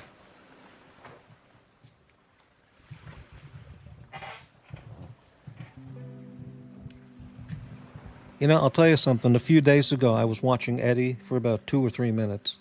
Then I turned it off and did some other stuff. And in my mind just started to put together a comedy routine, me doing Eddie impressions. But the material was very, very funny. I just immediately had 4 or 5 ideas I put together. And I thought, if I did that on my show, it would be a hit. But I decided against it. But maybe in the future I can do something like that. Are you back, Higgins? Yeah. Ah, terrific. Okay. Very good. Was that Eddie on the phone? No. I know. No, I'm waiting for an email from Eddie. Oh, really? Yeah. Because I thought maybe he was calling you, demanding to know why you were at the Diner channel and not his show. But, No. Not really that. And I've been advised not to talk too much because everybody wants to know how the sausage is being made, and then right. This is negative. So all I can say is I'm very much worried when I see Eddie on the stream, drinking alcohol, then driving. Well, I didn't watch that. I didn't see that show, but I heard about that. Then running over a red light that was red for a very long time. And then when I see his face, where he's totally stoned, that worries me on many levels. He did that a year ago. He was driving around those streets in Chicago, and he was drunk. You know, if he got pulled over, as a former criminal record guy, he might have had a big problem. If that happens to him. That is not the main problem. Just imagine he has an accident like that, getting injured, injures others. How about the liability? I mean, he's being yes. put If I were back handling in the jail. case, I could bring the channel owner into that case. And that is another aspect that probably, as a channel owner, you will be liable in parts or whatever. So yeah, well, I would definitely go. Once I found out the channel owner had deep pockets, I would be ruthless in going after. Well, allegedly, I'm 50 million deep. So yeah. Okay. Speaking of money, here's an interesting question, Blaine. Higgins, do you ever miss the Deutschmark? How do you view the Deutschmark versus the euro? Do you prefer one over the other, or do you miss the Deutschmark? Well, the euro is super convenient because I remember the times when we went to Italy. You had to have cash in Austrian shillings, in Italian lira, and you had to be ready with cash in different currencies. So the euro certainly is convenient because you just pay in euros. At the end of the day, I think it's not a good thing because it evidently Italy and Greece cheated their way into the euro. There were certain criteria of the public economics, and both Italy and Greece cheated their way into the euro, which weakens the currency, Mm-hmm. in my opinion. And the German mark was the hardest currency in Europe after the Swiss franc. So yeah, it's not a good thing. I also feel that in the confusion of the conversion, many guys benefited tremendously from price hikes, hidden price hikes that nobody really realizes, and so prices went up in total. Yeah. So if you had if someone had Deutschmarks, are they legal tender, or they were all turned in and no longer used? Just like always in life, it's not that easy. So Germany is or mark, if you still have marks around laying around, and the amount of Deutsche Marks which is still circulating is mind-blowing. So you can go to any central bank, and we have central banks here for the different states, and exchange that still with the official currency rate into euros. But do So it's not retail worthless. stores, it can't be accepted? Now here comes the second exception, and stores are still running that a week where they still accept German marks as currency. What kind of artwork was on the Deutschmark before it disappeared and was replaced by the euro? Was it scenic mountains, a picture of Hindenburg or Bismarck, or what kind of images were on there? So, if I remember correctly, there was a building in front, and there was a head of a celebrity on the back. In general, I remember the 50 Deutschmarks bill that had the Lübeck Holzengate on it. That is how everybody in Germany knows the Holzengate, because everybody saw that building on those bills. The 100 Deutschmark bill had our marine education sailboat Gorch Fock on one side of the bill. So that is what I remember. The others I have to Google because it's a very long time. I have from the Weimar era German bonds issued from that period from my family. Valued, it says 50 billion, I guess, Deutschmarks. Of course, it's valueless. Okay, has zero value, which is a shame, because I wouldn't mind having 50 billion Deutschmark, And it's all, with that old-fashioned script, German script from the 1910s and 20s. Yeah. And as a collectible, it's pretty damn interesting, but it has zero value. But from that experience, many older people still believe that the Deutschmark is worthless, and there are tricksters out there who are cheating older people out of their Deutschmarks that they still have by telling them that it's worthless, and they believe that it's worthless, which is not. So that is a big difference between Deutschmark and the currencies before World War. Deutschmark is still valuable. Yeah. Breaking news, Chili Badger. Hey, Morty, I did score a rectangular tin. This reminds me of something I can ask Higgins after this question. I did score a rectangular tin of Portuguese sardines with chili in olive oil. The brand is Parmentier. Will update in a 10 scale after consumed. Oh, that's terrific. Wow. I don't know that brand. I never heard of it. There's a brand I see on Amazon and at the import food store from Germany. It's canned fish like herring and stuff, and it's called MW Polar or MV Polar. Have you ever seen that brand? MV No. Polar, Polir. It's from Germany. Okay. And you've never seen it in your local markets? No. Because on Amazon, the reviews are all pretty good, so I always thought I would buy it and try a can. So first of all, I'm not a sardines man. Well, herring or sardines, you don't do that? Yeah, no, I mostly do tuna Right. when I'm there. Right. Okay. Yeah. All right. I'm going to buy it anyway because Mm. it's. I look at the website. It's a real brand, and so why not try it? Yeah. Good evening or good morning, Brightling. Compassion for others. It's called being a good human being. A trait lost in much of this space. Well, that's absolutely 100% true. That Yes. is very deep, yes, but Yes. very, very Compassion correct. for Yes. others. Yeah. Yeah. Yeah. That's essentially absent in the verse. I do try and follow that. Like in my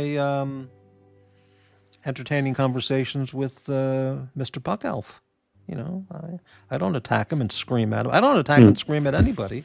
Uh, I know certain mentally unfit people like to say I display passive aggressive behavior, which is absolute horseshit, but they're mentally ill. So, what do you expect?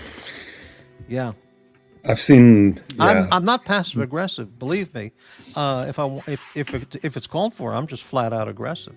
So, but I'm not passive aggressive. European Union is like the Roach Motel. Once you go in, you're never getting out. Do you know what that refers to? That Roach Motel, Higgins? no, Oh, not really. yeah, that was a Mm. product sold in America, probably still sold, made Mm. by the Raid insect spray Oh, company. okay. So it was a And trap. it came out in about the 80s, I'm going to guess 70s or 80s. Mm. It's a little paper cardboard kind of box, about rectangular, about 6 inches by 3 inches, let's say. Okay. And inside, it's coated with an extremely sticky but very fragrant glue kind of sticky material. Okay. Mm. And which is appreciated by cockroaches. They like Mm. that smell. So what you do is, if you have cockroaches at home, you buy these things for like $2 a piece. You put one in the kitchen and one in the living room, wherever you see cockroaches, and they walk in because they smell some delicious food, something, you know. So they walk in and they're stuck. So the Roach Motel commercial was, once you go in, you can get in, but you can't get out, referring to the cockroaches or something. And I'm Well, sure it's still sold. Yeah. it's certainly true that, And then the roach would just die from starvation, basically. yeah, I'm doing a 007 code where M says to Bond when he wants to resign, he says we're not a country club, and to a certain degree, that is also true about the European Union, because it's not in and out all the time, and just like with a country club. In general, I think the European Union is a good thing. There are less positive things, but there are a lot of positive things. I see myself as a European. Doc's report will say I'm a globalist. I don't know what he means by that. It doesn't make any sense. Most of those labels don't make any sense. Right. But be my guest, calling me whatever you want. Yeah. I call myself a European, and I think we in Europe have to get our act together and do much more together, particularly now that the US are shifting their focus to China and away from Russia. So we have to deal with Russia as Europeans, and so I'm for more European Union, not less. And what happens when you're leaving the European Union can be seen by our brothers in the UK. I think there are not many people who will tell you that it was a net win for them to leave the EU at all.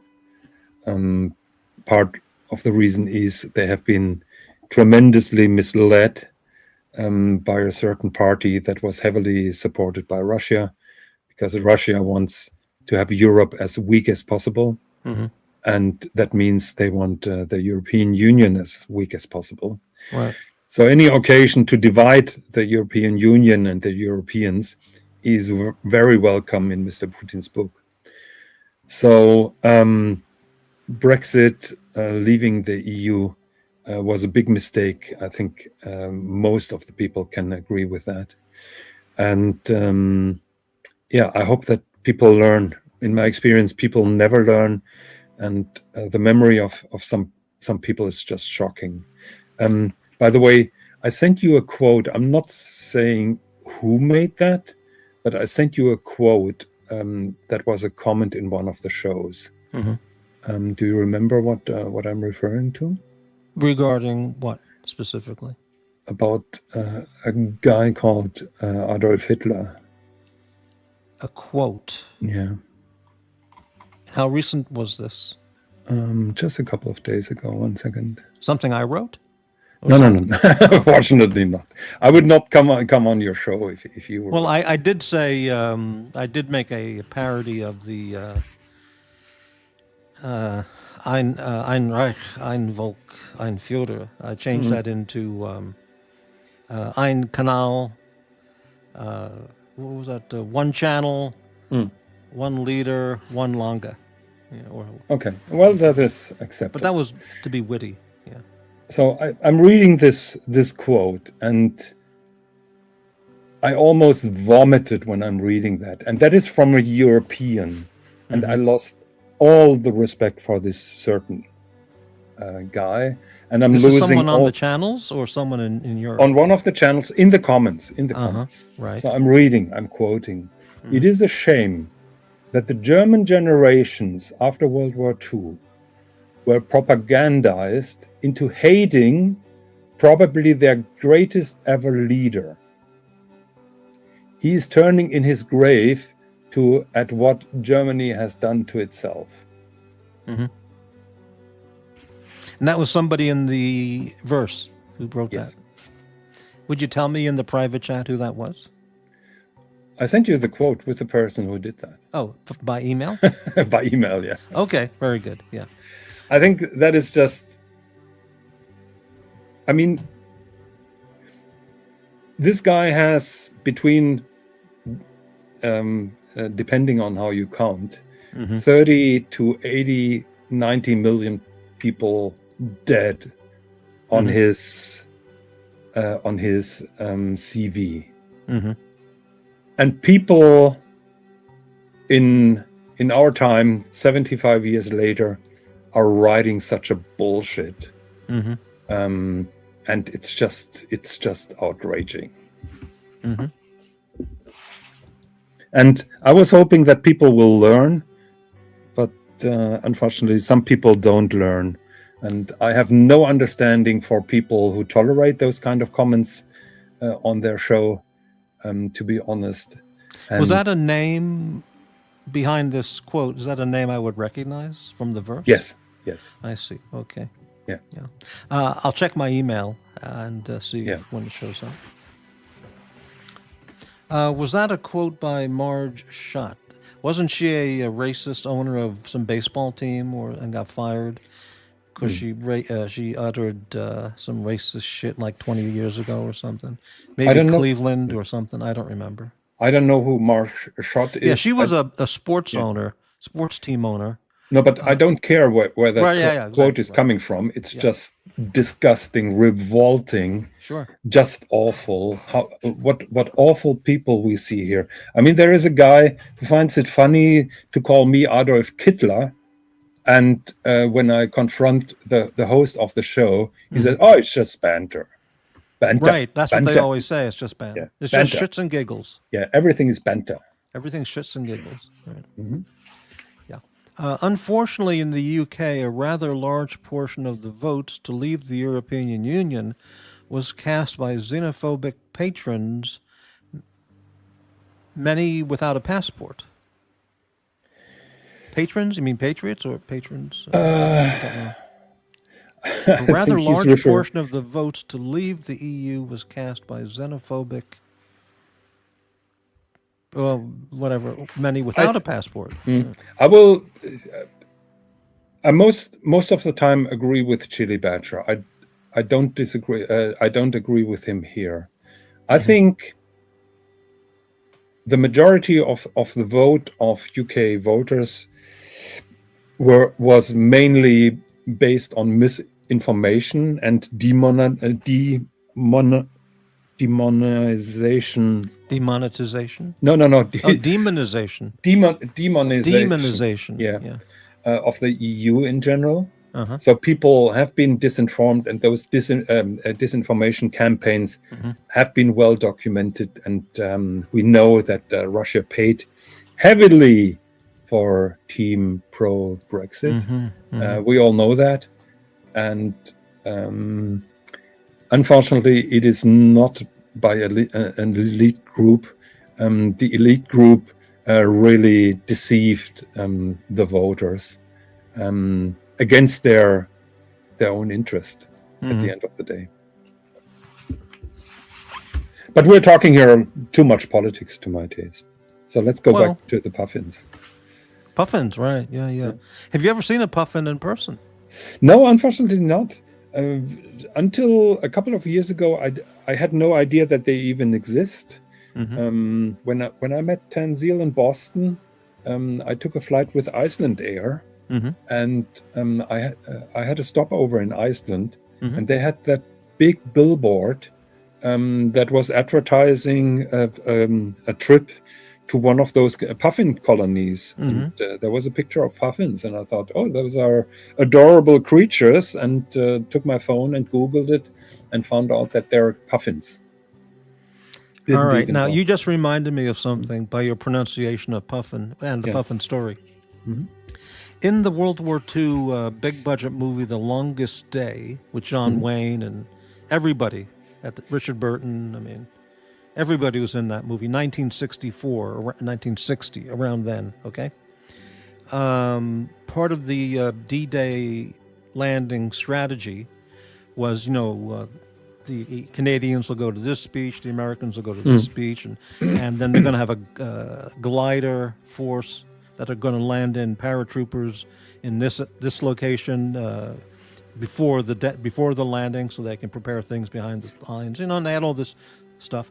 And one of the plans they also implemented to cause to put the Germans who were on patrol at the beach area, to put them into total disarray and confusion, was they were going they did this. They dropped human look-alike mannequins, okay, with parachutes. They just pushed them out of the glider planes, as they were coming down by the hundreds, and the Germans were freaking out, okay? Yeah. And upon impact, when they landed, they were really only about 4 foot tall, but as they're coming down, they look like real soldiers, landing. Parachuting, and then when they hit the ground, firecrackers would be detonated, and they go bang, bang, bang, bang, bang, bang, bang, bang, bang.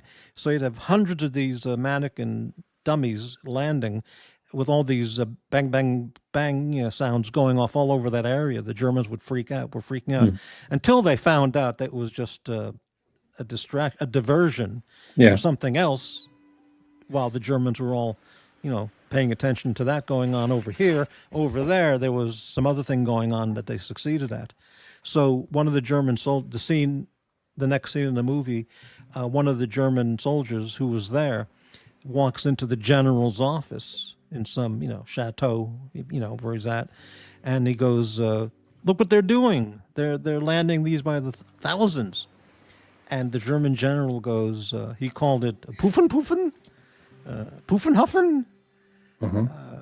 What would the Puffenhoffen, the mannequin-looking parachute mannequins? Those are called Puppen. So Puppen.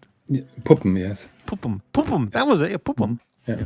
And that would be what, mannequins or dummies? Or? Yeah. Would be mannequins or puppet. That is proper. But he used a combined word of like airplane puppets, something. It was very, I don't remember the word, but puppen, that was it. And they all go like puffen, Anyway, but it achieved its goal of distracting, Yeah. creating a diversion in that area of the beaches where I mean, something else could go on. but I think that is basic military knowledge that you make smoke and mirrors and about your true actions. We saw that when Russia started to invade Crimea, they had soldiers in fantasy uniforms basically attacking, so that nobody really knew where they're coming from. And when it was exposed that those were Russian soldiers, Putin said, well, I can't influence anybody what they do in their spare time or in their vacation time. What do you mean fantasy costumes, fantasy uniforms? What does Well, that mean? fantasy uniforms, not really mean like proper how Russian Puck, uniforms. mean how like Puck dresses up as a King Arthur, No, Sir Lancelot or something? no, just uniforms that are not according to proper Russian Oh, I see. uniforms. Yeah. Sean Connery was in that. Every actor was in that. He was a very small part as just a private, British private, landing on the beach, on the landing craft, and he had about 2 lines on that. Yeah. Easy Company, hello Mort and the Higai. Easy Company gets a lot of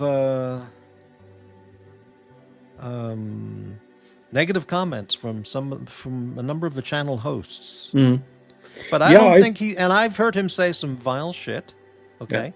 But it's no worse than the other people who say worse vile shit, and those people don't get attacked by the people who are complaining about Easy Company. So it's, So I got a lot of flack because I made one comment in one show where I said tongue in the cheek, and it was really tongue in the cheek, where I said, Isai is my second favorite panelist in the Archivers after Jamie. That was just a reference to the rumors that that Easy and I are fighting over Jamie's love. Right. Which in my case is laughable, but that's totally okay. Float your boat, but well, that was a witty comment, right? Well, you know that I'm not humorous, so it was probably a desperate attempt. Well, I think everyone knew that was humorous, except Doc's report, who doesn't catch it. And he takes it literally. But. Actually, it was a different channel, but anyhow, with Easy, I didn't hear the vile shit because I can't listen to Easy for a long time. It's just. Again, the anxiety is kicking up, and I don't see point in countless repetitions as well. I know what you mean. I understand. Well, I mean, I think it would be an interesting project for me to do, but I just can't. It's so difficult for me to sit down and go through these clips. It's just brutally degrading. Brutally degrading and I think you emotionally tortuous. But make a clip series of the worst of Easy Company's remarks, okay, and then play those side by side with the worst of those other people's remarks, and then why is everyone picking on Easy? And nobody except me and maybe a couple others point out those other people's comments, which are just beyond vile and hateful. And to Easy's credit, he says a lot of shit, a lot of vile shit. But I think he's a pretty harmless person. I think so. Yeah. People, the people who are preeminent or prominent, I mean, on these shows, on these different channels, they like to go after people who, for some reason, they target and just let loose the cannons and go after them wildly. But they totally ignore the absolutely satanic, evil, vile, disgusting behavior of the people that they themselves associate with. And that starts with Archie, who is going after others, saying, "When do you find a real job?" Or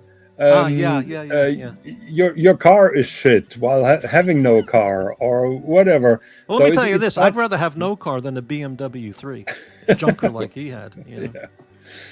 Yeah, so it starts with Archie, and I'm shocked how other people criticize other people while being guilty of doing the same shit or even worse themselves. They totally turn a blind eye on themselves. And what I find hilarious are the people then who are sitting on the panel and don't say anything or say, Yeah, yeah, they yeah, don't. it's true. Those are assholes, and it's how disgusting they are. But we're on the piece of human. The majority unity. of the people sit there in the chat Yeah. and they witness these people with the most vile, vulgar, disgusting, lying filth, and they're silent. Nobody speaks up. There's Well- a handful of people who speak up, one of which is me, and then of course I'm the hater because I speak up and point out the sickness amongst the community. But anyway, okay. No vile shit at all while one is in Rome. Yeah, I get it that while you're in Rome, you do what the Romans do. I disagree a little bit on it. I'm not doing this. Yeah. Shit. Brightling. Thanks for watching, Brightling. It's late at night here. What time is it? It's 1:10 in the morning, Wednesday morning.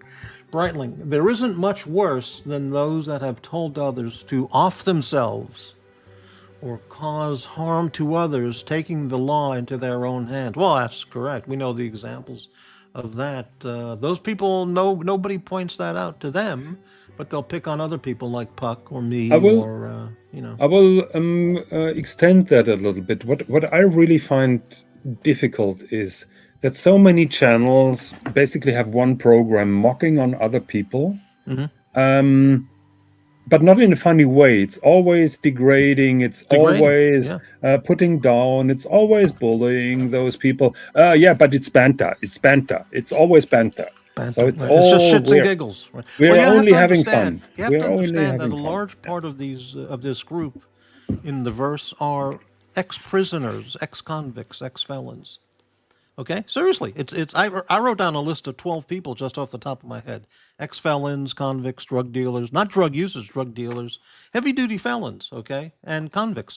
And what is the thing in prison life that we get from watching movies and documentaries? It's all about respect, man. You know, Yeah, but basically prison rules and prison rules, exactly. rule right. those streams. Right. That is prison true. rules, and you didn't respect me, man. All right, I'm gonna fucking rip your throat. I'm gonna stick a shiv in your throat. You know, whatever. Yeah. And so But- that's the people that we're dealing with. dear Morty- prison rules, prison ethics.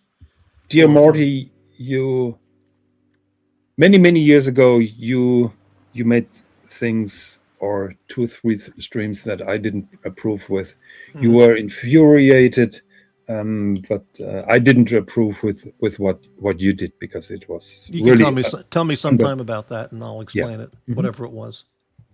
Still, there's no reason to go below the belt. I never doxed somebody.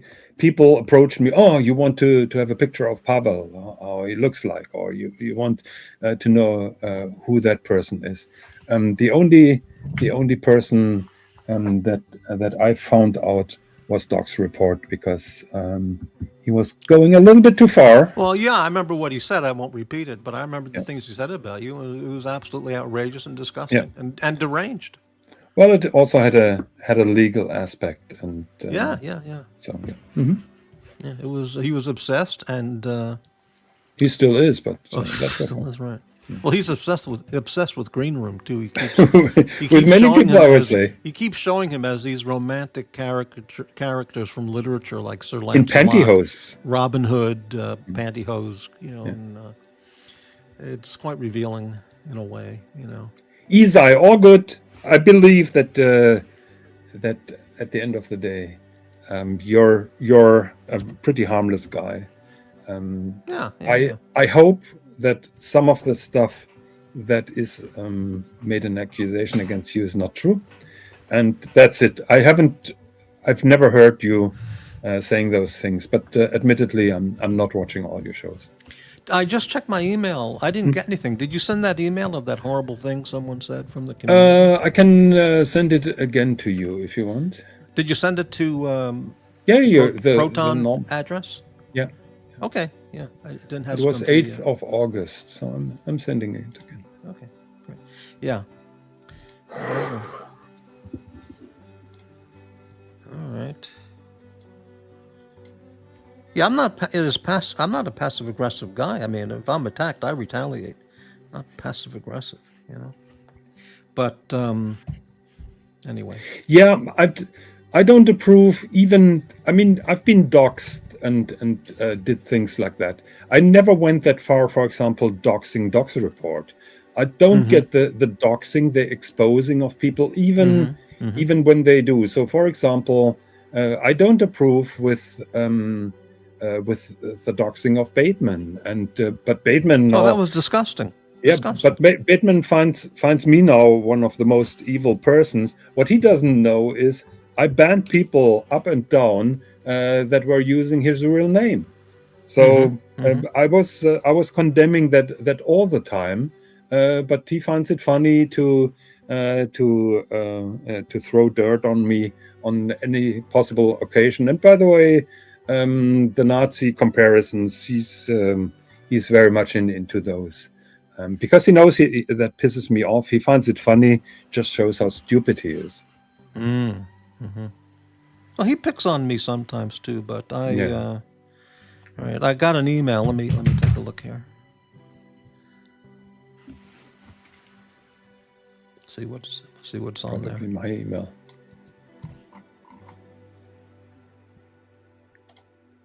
Okay, let's take a look. Ah, I see it. Okay. Oh, really? Wow. Happened 4 days ago. That's unbelievable. And the host says it's all banta.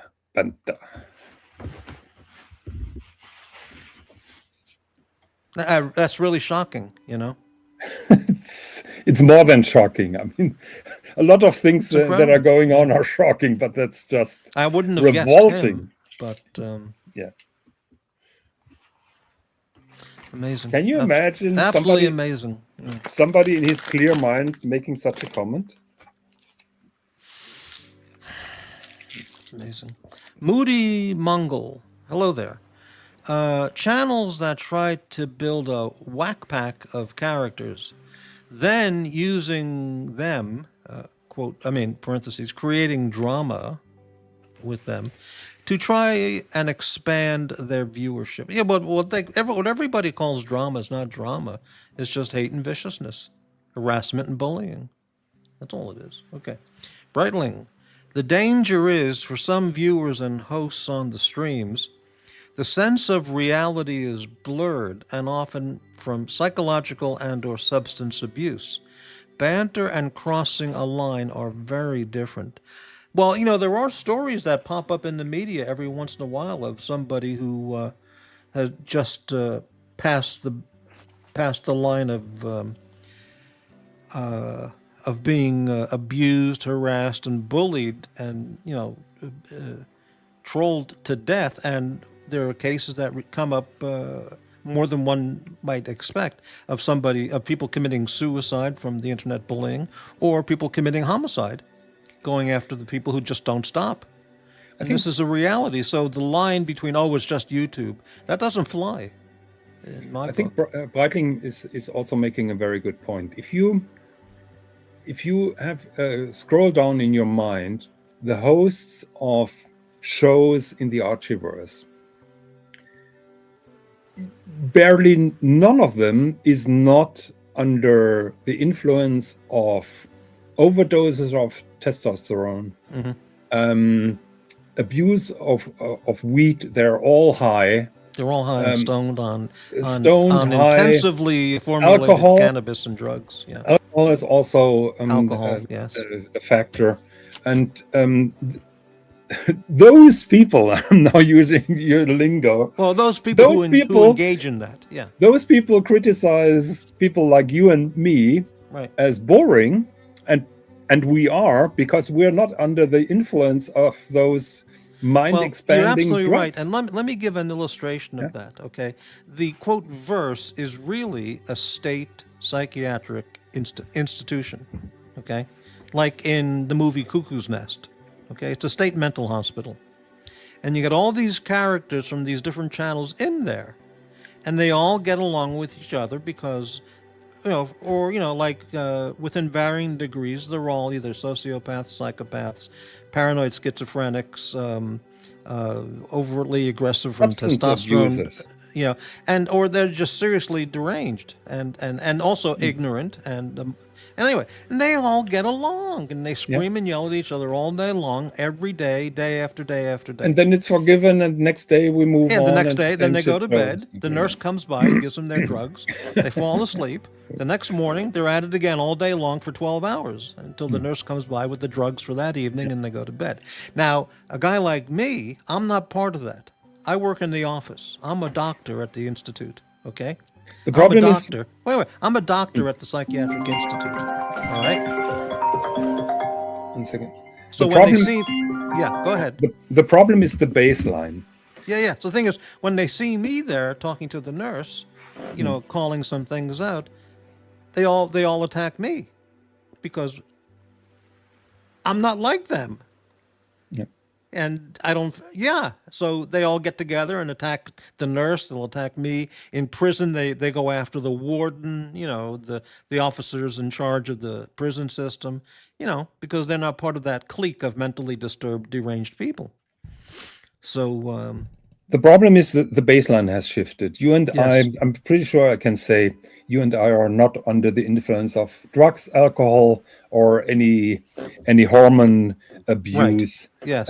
So we are normal people. And we've never been to prison and dealt Yeah. drugs and etc. Right. But the problem is that the baseline is shifting. We've never committed breaking and entering, Yeah. stealing narcotics and all kinds of stuff. Yeah. Yeah, but we normal people are not considered to be normal because That's correct.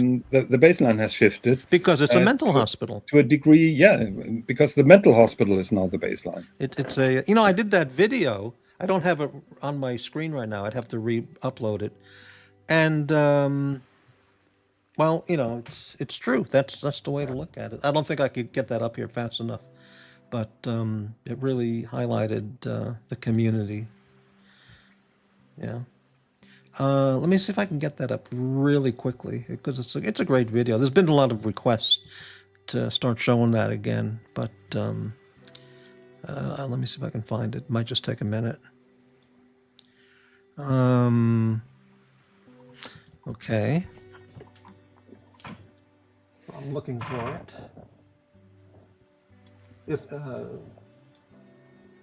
I'm looking. So everybody, please just give me a minute. I'll repost a video.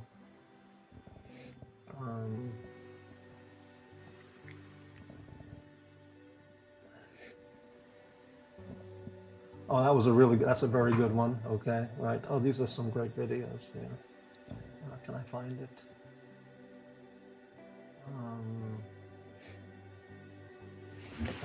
Yeah, this is it. Okay, let's see if I can get it up here. Yeah, okay, it's uploading right now. And the audience did really enjoy this particular video.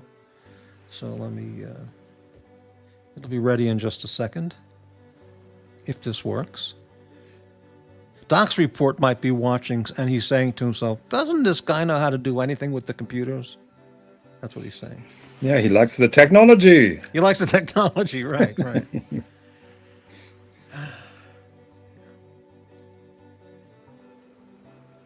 It's showing uploading, but if it takes more than another couple seconds, then maybe it's not happening correctly.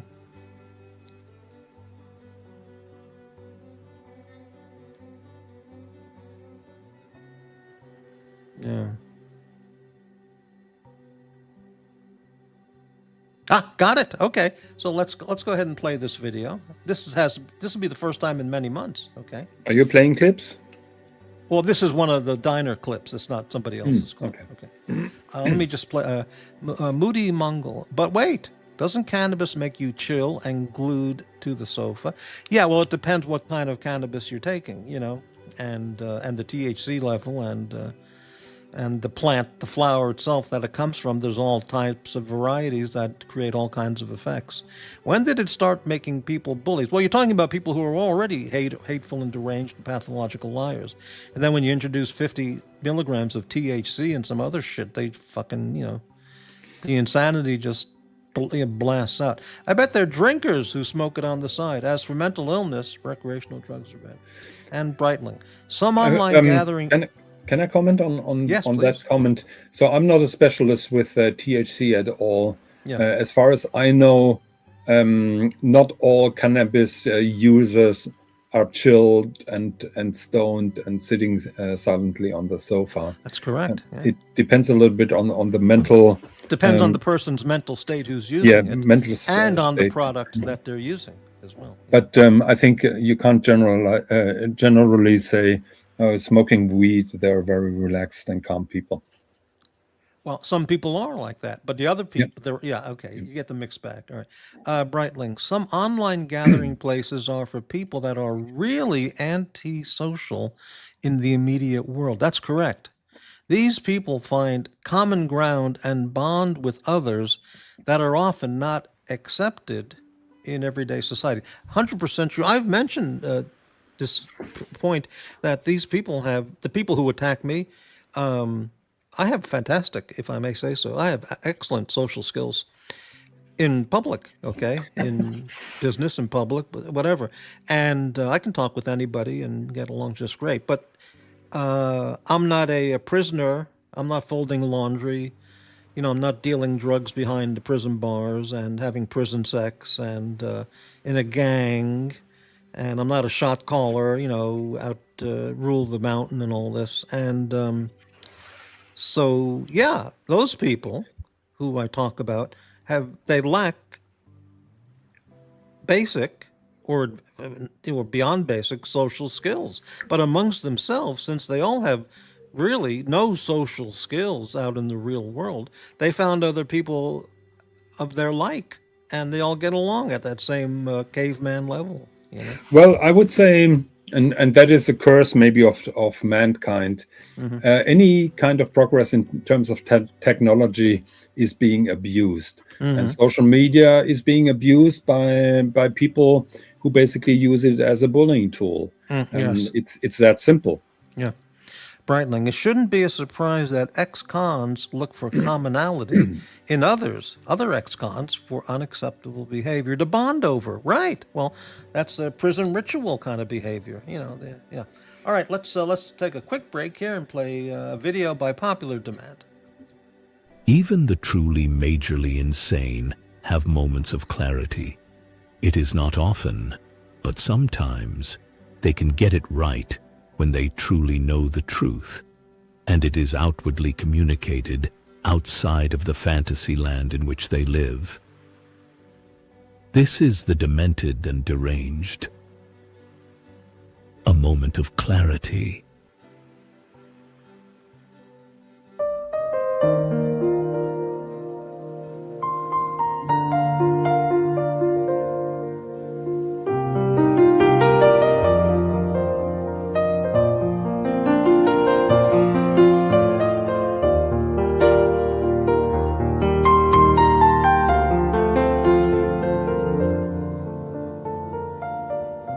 Mental fucking illness is everywhere in this fucking whole. I gotta honestly say, my assessment, I think Crappie's the most normal fucking person out of everybody. Yeah, it's a good point. He's a nice guy. I gotta honestly say, my assessment, I think Crappie's the most normal fucking person out of everybody. Yeah, it's a good point. He's a nice guy. He is a nice guy. Even the crazies know he is a nice guy. A sane guy.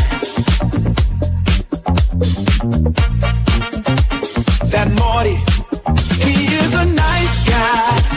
The asylum knows that Morty is a nice guy. Yeah, it's a good point. He's a nice guy. Mental fucking illness is everywhere in this fucking whole. The demented, deranged. No, Morty is a nice guy. Yeah. Yeah. That's a good point. You know, he's a nice guy. Mental fucking illness is everywhere in this fucking whole. I gotta honestly say, my assessment, I think Crappy's the most normal fucking person out of everybody. Yeah. Yeah. That's a good point. I gotta honestly say, my assessment, I think Crappy's the most normal fucking person out of everybody. Yeah, that Morty. Oh, he's a nice guy. Nice guy.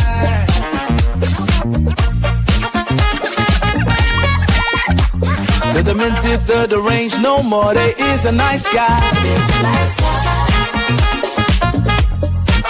Even the crazies know. Nice guy.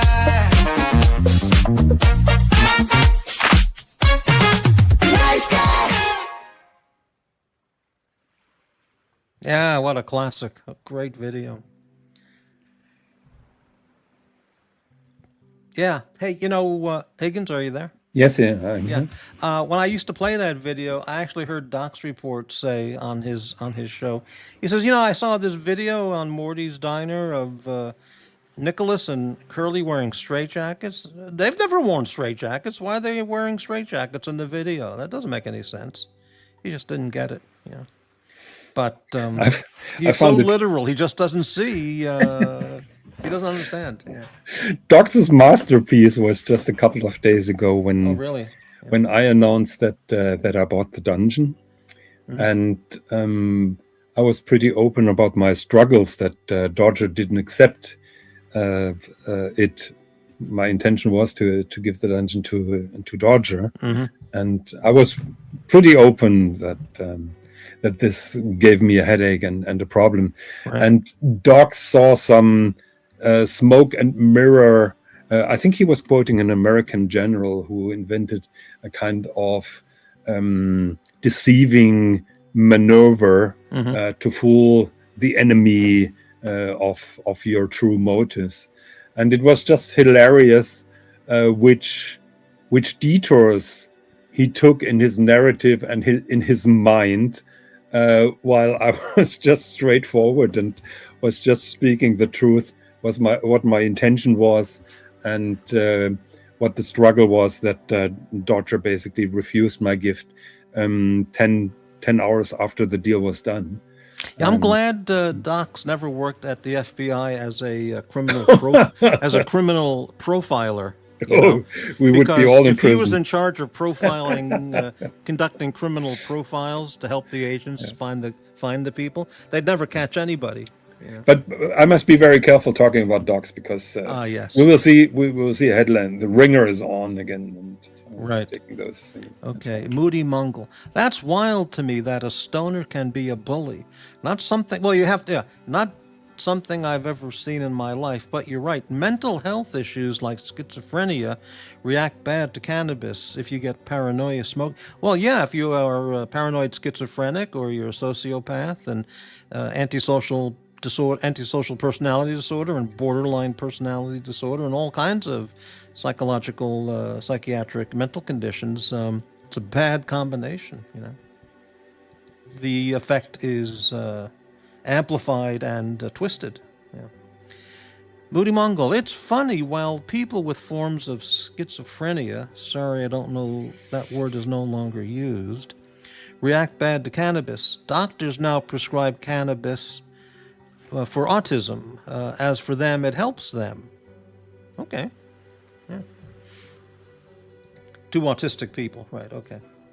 Docs doesn't do sarcasm. No, it's just, he's oblivious to it, which, whatever. Docs doesn't do any form of parody either. No, it's black and white. Everything, there's no grays. It's black and white. He gets it, or he doesn't see it, or he sees it, yeah. I mean, he just doesn't see what other people would catch. But anyway, that's that. Had you seen that video before? Yeah, I've seen it. What I like is in the first part, the melody that is played on the piano reminds me of the Beauty and the Beast. Ah, yeah. There was a small view of the inside of the mental hospital. Yeah. The people in the verse, all traipsing around in straitjackets, heavily drugged up with, tranquilizer, heavily tranquilized, and babbling to themselves. Right. Then there was the number one shot caller there in the hospital. Crappy, he's the most normal fucking guy out there, But yeah, he's a nice guy. Amazing. Very good. Yeah. Now we are deep in the topic of those people. I thought that we're having we can an enjoyable switch out. conversation about puffins, maybe. Puffin pooping or whatever. I got to watch that movie again for that scene and see what they call it, because it was poopin' puffin or something like that. Puffin poopin'? I have to watch it. Yeah. Yeah. All right. So dungeon still going on, hot and heavy with Eddie, you think? Or? Yeah, I mean it's 24 hours. It's a little bit of a pickle. I have no problems when Eddie is running his show within boundaries. Yeah. Although you may find it irrelevant or boring, because he keeps the lights on unless we have other panelists on the show. So I have no problems with Eddie, and I'm happy that he can make some bucks from it. Well, it's funny because when I've seen him driving, he's driving a Mercedes. Yeah. So. Yeah, but it's an old Mercedes, and I think it's a gift in a kind of way. Oh, he got it gifted of him. Yeah. Gifted a Mercedes. Gee, that's nice. Yeah. So I don't find anything negative about that. I draw the line when he's driving under the influence in any kind of way. Right. Well, I didn't know it was a gift. If he had bought the Mercedes or his family bought it, then he's not what you would call penniless. If it was gifted, that's different. Yeah. Which is interesting because nobody ever gifted me a Mercedes. Yeah, I haven't got Mercedes gifted as well. So we are the non-Mercedes gifted right. people. Assuming or on the belief that it was a gift. Right. We don't know if it was. But keep in mind that I'm 50 million heavy, so I can gift a Mercedes. Correct. Myself That's right. any day of the week. I've heard that your net worth is $50 million. Yeah. Who said that? Was that Archie? Who said Archie? That? Yeah. Right. I have no idea where he had that from, but 50 million. Yeah. Archie once said years ago. This was when I was talking when Bear would talk to me. He said Bear was worth $20 million.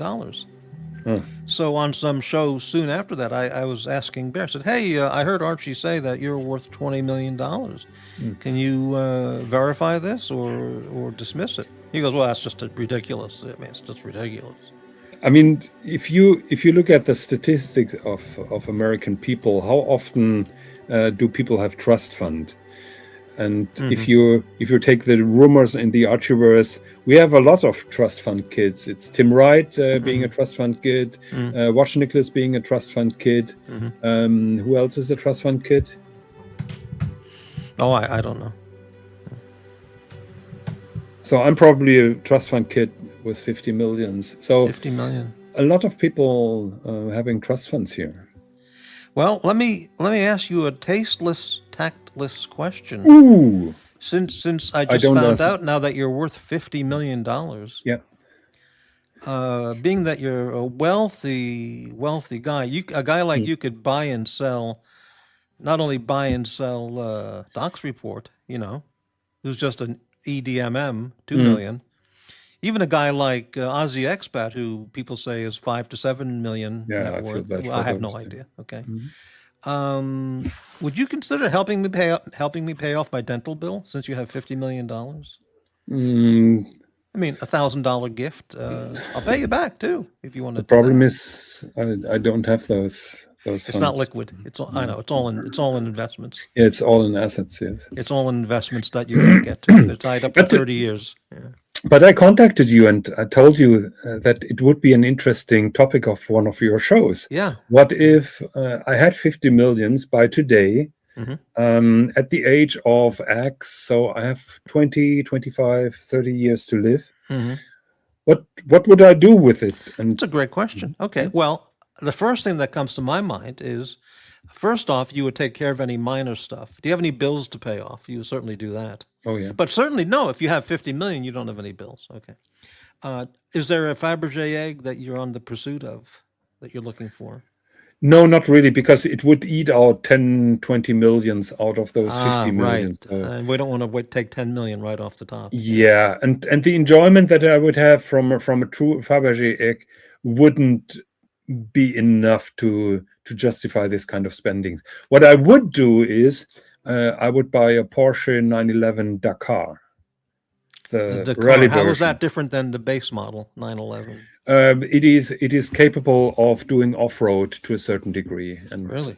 Okay. yeah, I really like that concept. Is that a Because, model that you can easily find at a dealer, or it's specially ordered? but only pre-owned, because it was a limited edition. I think 2,500, and it immediately was Oh, sold. I see. Sold, and they are still selling over retail. Yeah. So you can get one if you look around, you can get one, right? Yes, and Okay, that so is that what would be the what I first would thing you do. buy, right? Okay, that's good. That is what I would do, and then I would call Jamie Opulence, Mhm. and we would do that trip to the desert that we're always talking about. To the The- what desert? Morocco. We're Wow. basically simulating the Rally Paris Dakar. That's Oh, holy cow! Wow. yeah, that's one. Would you go to Monte Carlo, do some gambling? No, I don't gamble. You don't gamble. Okay. You don't go fishing and you don't gamble. No, And you don't drink alcohol. I drink alcohol now and then, but Right. not really heavy. Right. Would you go to Las Vegas for a meetup and rent a cabana at the Wynn Hotel swimming pool? Certainly not. Exactly. I think Las Vegas became an easy, more depressing place in the last couple of years than it was before. Oh, yeah. And to be honest, we stayed in Vegas only for the cheap hotel, because you could get incredible deals for hotels. Now everything changed after COVID, because all those resorts amassed a huge amount of debt that they have to pay back.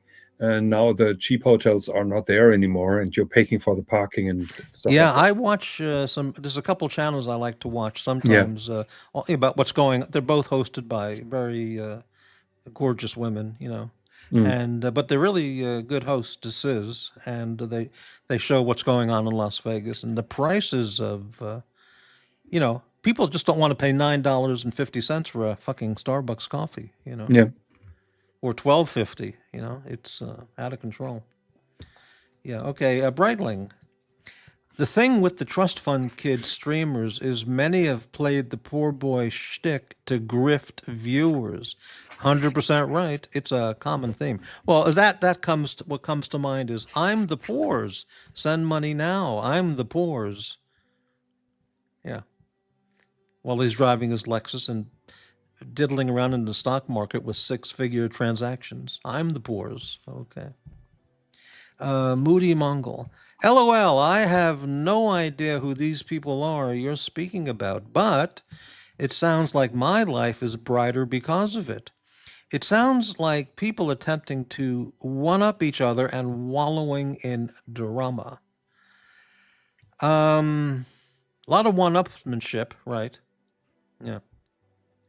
And wallowing and swallowing their precious bodily fluids. That goes on a lot too over there. Yeah, absolutely. I said absolutely. Yeah. Amazing. 100% Archie, 100%. Wow, amazing. Yeah, somebody asked a question back. Did I watch the New Bro show that was on today? Did you happen to watch that, Higgy? No.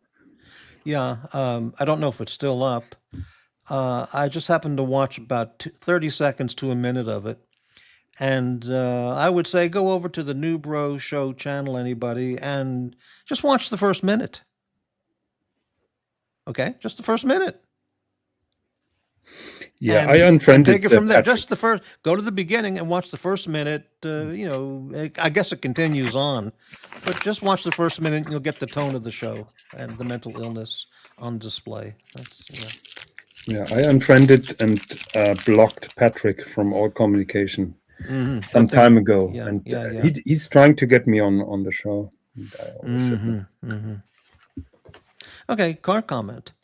The prices for the air-cooled 911's 3.2 liter 6 cylinders have exploded in value over the years.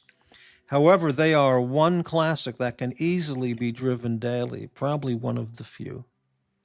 I've never driven a 911 or a Porsche at all. Well, it's quite some experience because the Is engine it- noise is like What makes no it other. more fun than just driving a Toyota Camry? Well, first of all, the flat six, it's a flat engine, and so the center of gravity is always lower compared to any other engine that you have.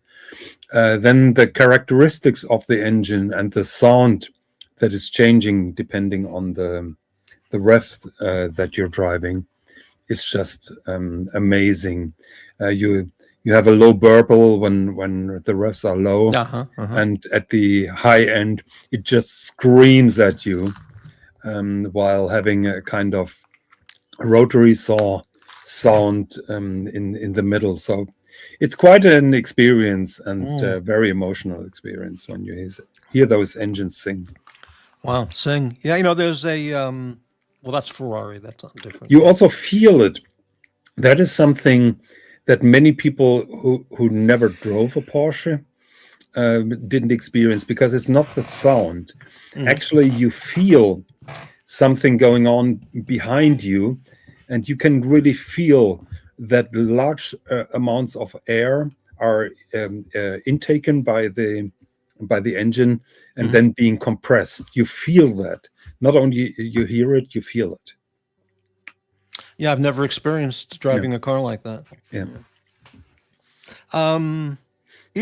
Since you now have the 50 million and you're going to buy one of these Dakar Porsches, and you're walking in there you're walking in to make the deal. You're ready to buy. What color is your choice?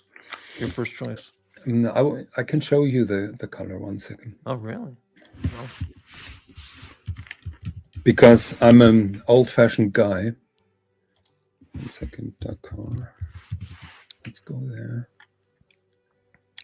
By the way, I'm the Poors. Send money now. I'm the Poors. Send money now. Okay. Okay. Share screen. 1 second. I'm on Safari. I have now to convert that to Google Chrome thing.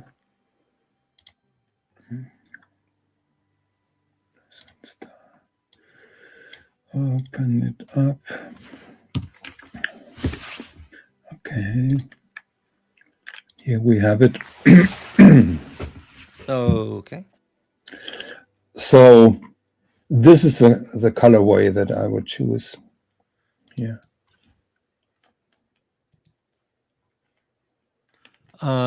What is that color? Blue with yellow? Well, it's called Rothman blue. That is the traditional colorway of those Dakar Porsches. Oops. Oh, hold on. Let me get it back. Okay. And in the background, you can see a vintage one, and in the foreground, there is a new one. So is that like a dark blue, white, and yellow? Yeah, dark blue, and then there is a kind of gold-red stripe. Right. And the bonnet and the horizontal surfaces are white. And that's the color choice you want. That is the color choice, including the white rims. Not just all beige. No. That was a joke, right? Yeah. Wow. Okay. Very good.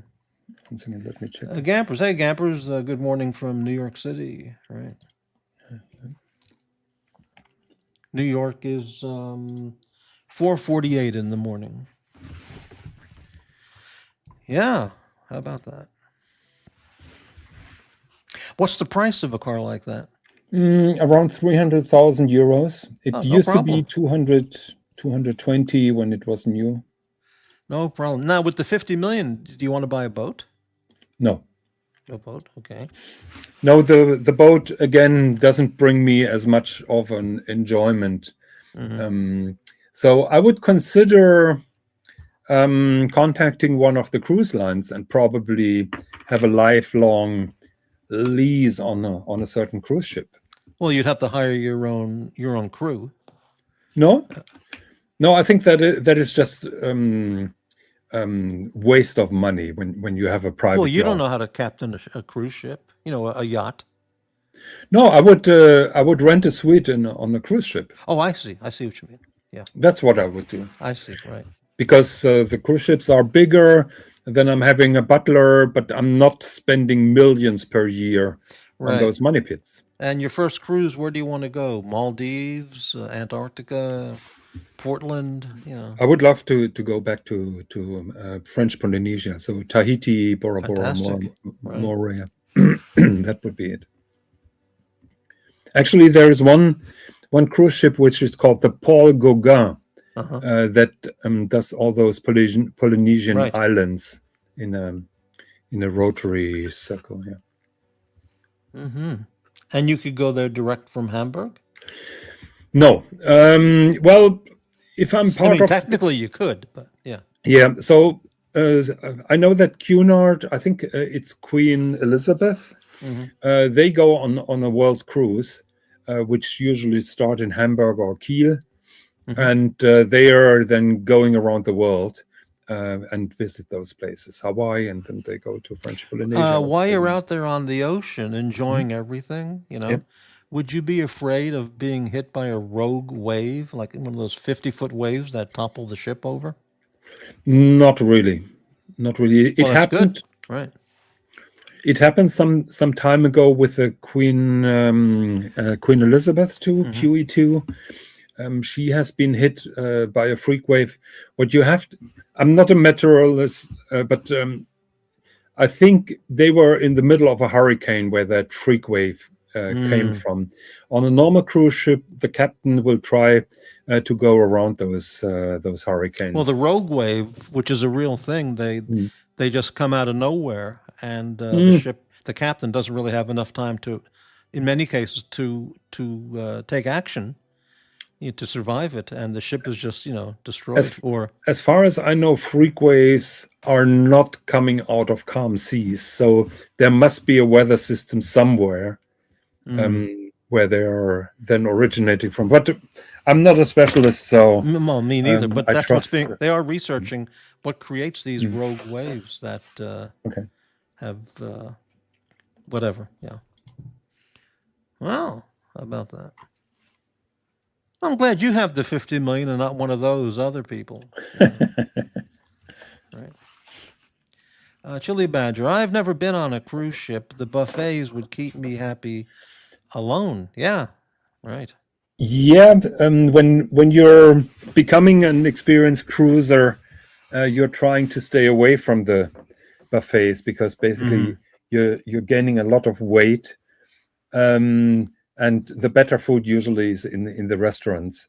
So yeah, I'm weak also towards buffets, but I try to limit myself to only a little nibble there and there.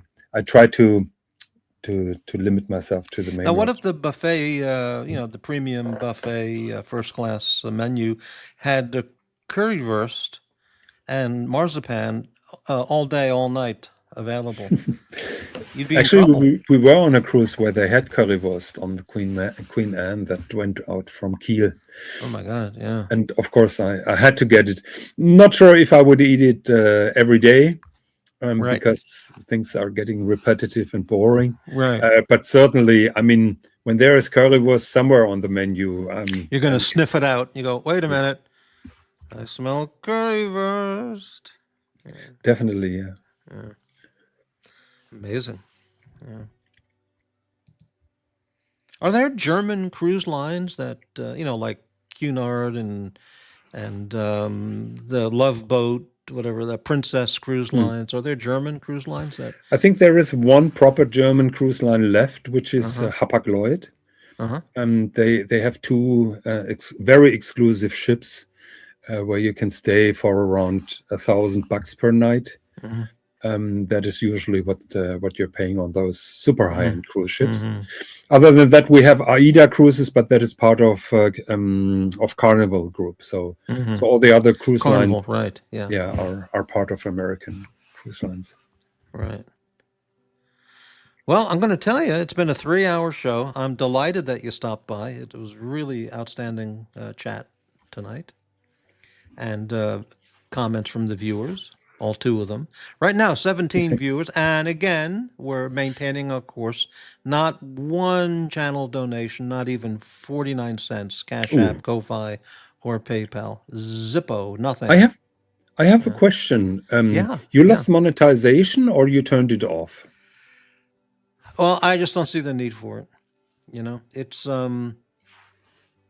people want to donate. They just go to Cash App, PayPal, or Ko-Fi. It takes a second. But And why? why should YouTube be making all that money? I understand that motive, but And on the because other I get hand, so few, I get such limited support anyway. If anybody really wanted to help me out with the channel, they just go to Ko-Fi, Cash App, or PayPal and send $1. yeah, but And I you can have to announce it or not to their preference. you have to keep in mind some people really want the attention from appearing. Well, with yeah, the that's probably the factor why people give. Yeah. I mean, I can announce that, if someone says, but maybe I'll bring it back. I don't know. Yeah. Breitling makes a very good comment. Breitling, stay away from the cruise buffets. Norovirus outbreaks are common. Oh, you don't want to get that. The problem is with he has a good point, and he's certainly not wrong.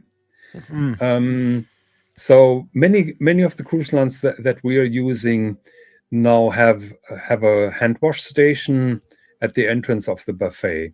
And of course, it would be great if everybody would be washing their hands just like I do, or we do. But it's shocking the amount of people that are just walking by. They said, "Oh, I just washed their hands," or basically ignoring it.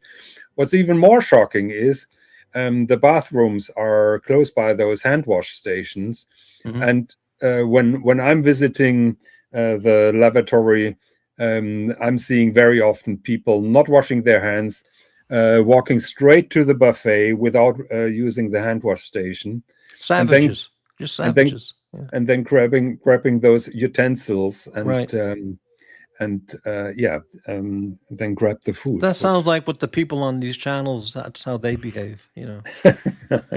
They don't wash up, or they just stick their grimy paws into everything. Yeah. So I changed now our strategy because the main problem are those common utensils.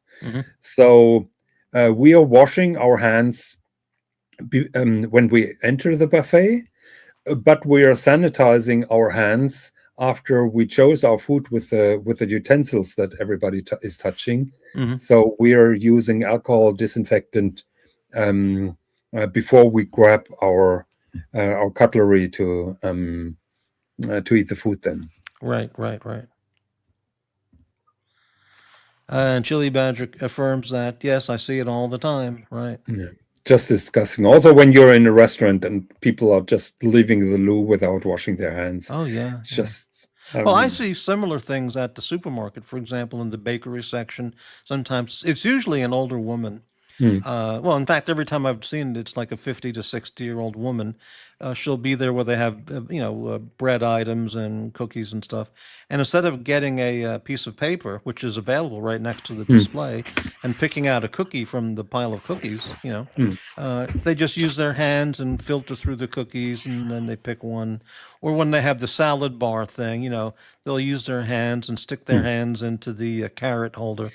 And look and pick out a carrot after touching all of them, or a little tomato after grossing all the other tomatoes up. It's absolutely disgusting. These people are just savages.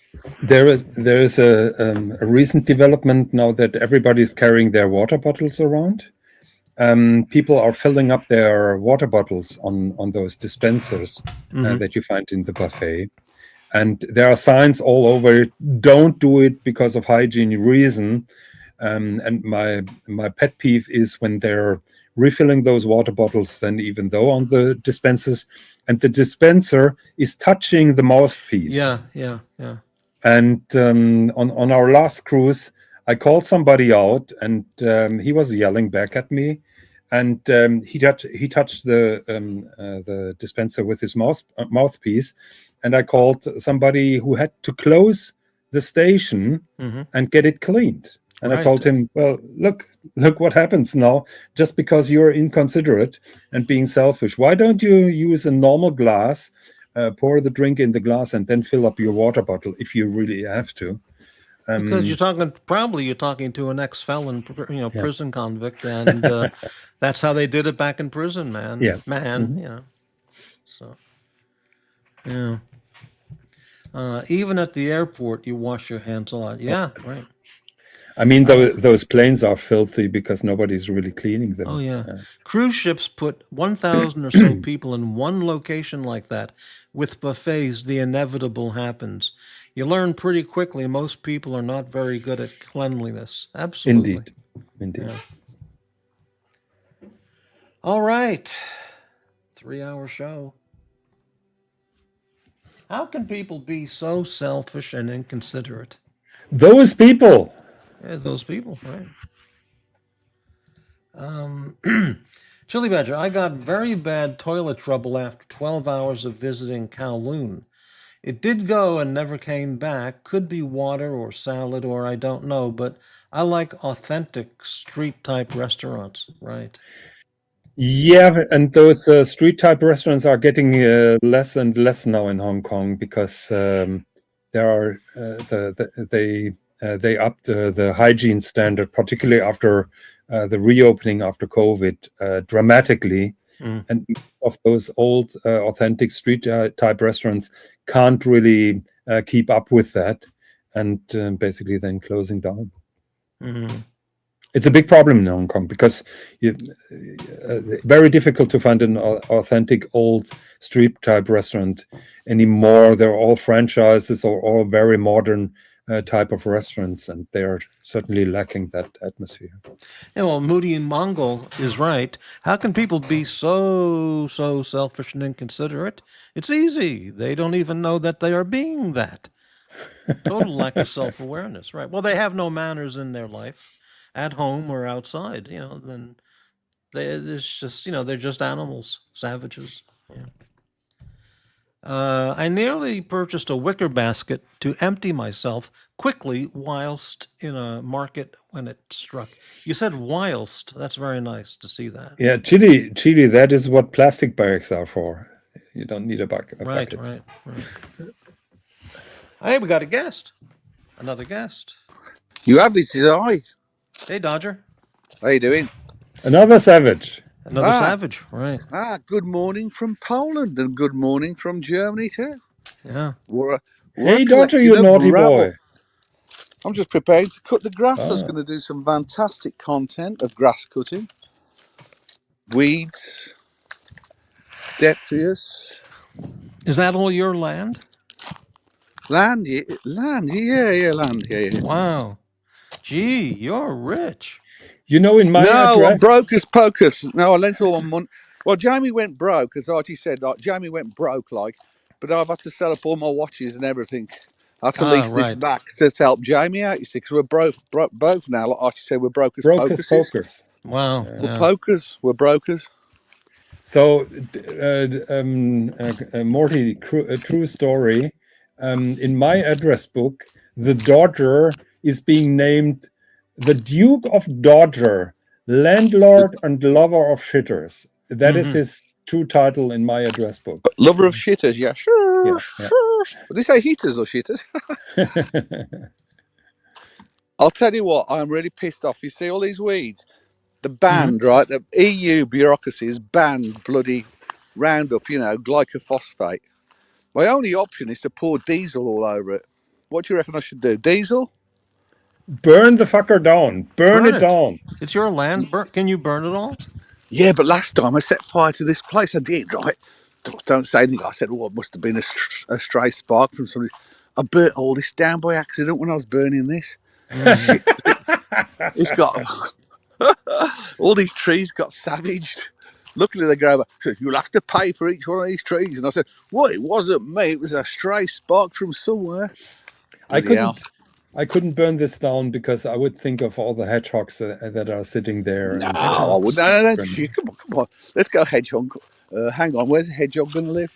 There's only one place he can live around here. Ha! They're living everywhere. Hang on, let's see. They seek him here. They seek him there. They seek that hedgehog everywhere. Hedgehog, hello, hedgehog, hedgehog. Come and see here. Come and see here, hedgehog. Nah. Hodge, hedgehog. Oh, I've got a flower. He's just randomly come up. I see. I keep a bit for the. Watch out for the rats. We talked about the rats last time. Yeah, but I haven't got my 7 ratters down here. Right. I have my place. Oh, they brought some big stonking rats because it's a harvesting season. I've had some big rats brought down to me. Daughter, take us to the lake. Show us your. Oh, you have. Look at the land that this guy owns. It's unbelievable. Yeah.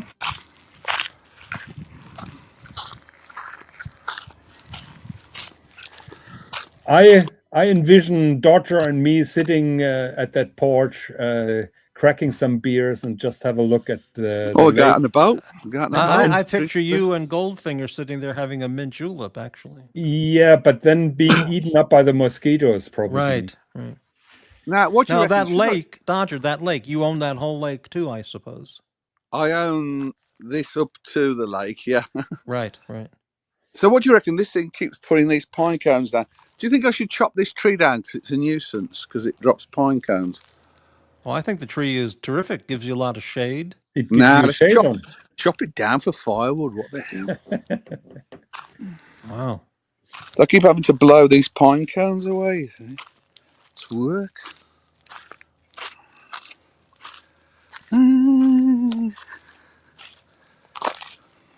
Isn't that beautiful? Moody Mongol recommends a product, Resolve Path and Drive. It works on weed for me and breaks down in water. It's not a systemic weed killer. It doesn't go into the roots, but it's effective.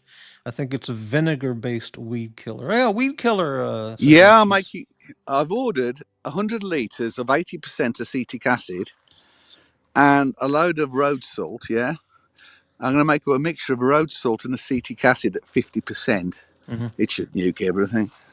So I'm already on the case. I've ordered the acetic acid. Look, I've got my weeds. I've got my sperm. Look, sperm whale. Sperm whale had a commotion. He did. Right. Are there any animals in the water there? Fish or anything? Yeah, fish live in water, don't they? Well, I mean, live in the water where you are? So what kind of animals have you seen there? Like frogs, salamanders?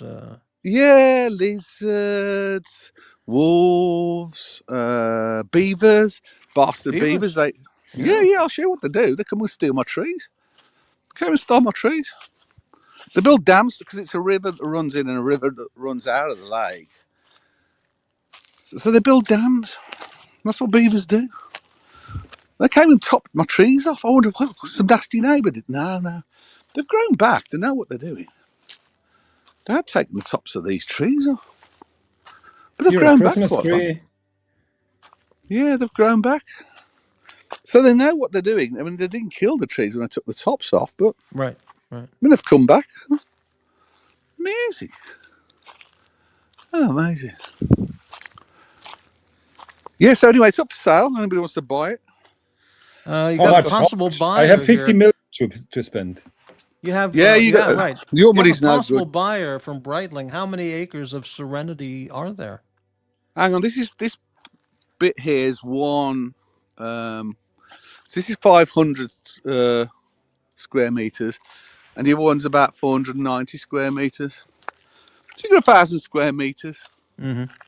It's enough to look after, you know. Now I have to cut this in a minute. I have to pull the weeds out at the moment. I have Mrs. Dodge. Mrs. Dodge is on full refurb in there. She's laying carpet. We might go in, and she might tell me off. Right. So I haven't put the doors on. Just finishing off the carpeted. Got to put the doors back on.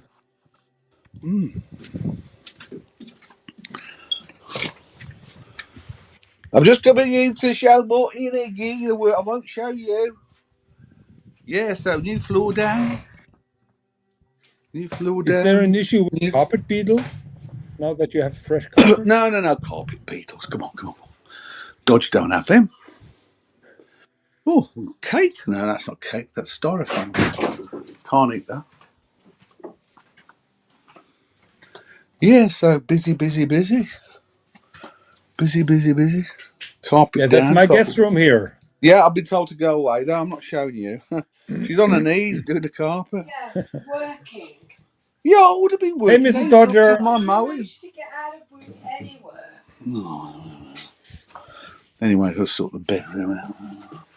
You stayed there. Haven't you done the toilet yet? Haven't you ever like, oh, she ain't done that yet. I'm going to throw it at you in a minute. Well, you're going to throw the toilet out? No, go see. Mr. and Mrs. Yeah. Is that a dehumidifier in that living? Yeah, it's a dehumidifier and Yeah. air conditioner. So it cools and it warms. Heat exchanger. Oh dear, smoke alarm's pipping. Yeah, so, well, some work to do today. Yeah, you did a large amount of work this summer, Dodger. I know, that's why I've hurt my arm. Yeah. Bugger. Yeah, so I've got to drag that mower across, fill her up with petrol.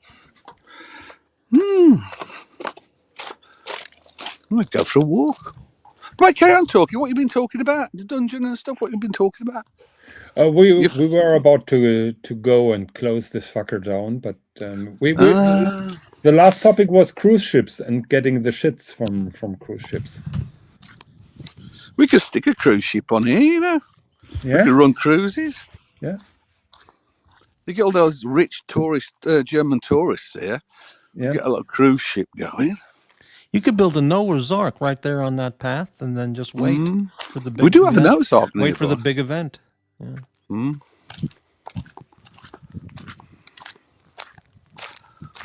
Oh, lovely bins. Yeah, you can see proper houses.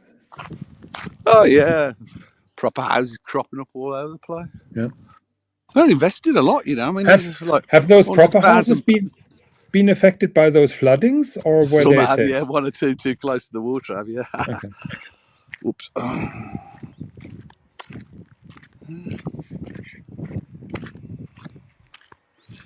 But like all this, we all own a share of the roads, and so this is communal for barbecuing and stuff. If you want, communal area.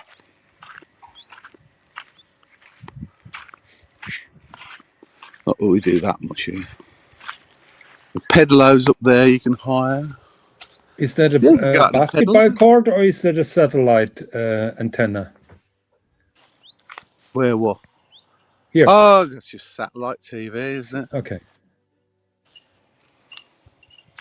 You know that Elon Musky guy, you know, he's done this package for Europe, but he's excluded Poland from Europe, so Poland has to pay some stupid money to use his satellites. That's not nice, is it? Yeah.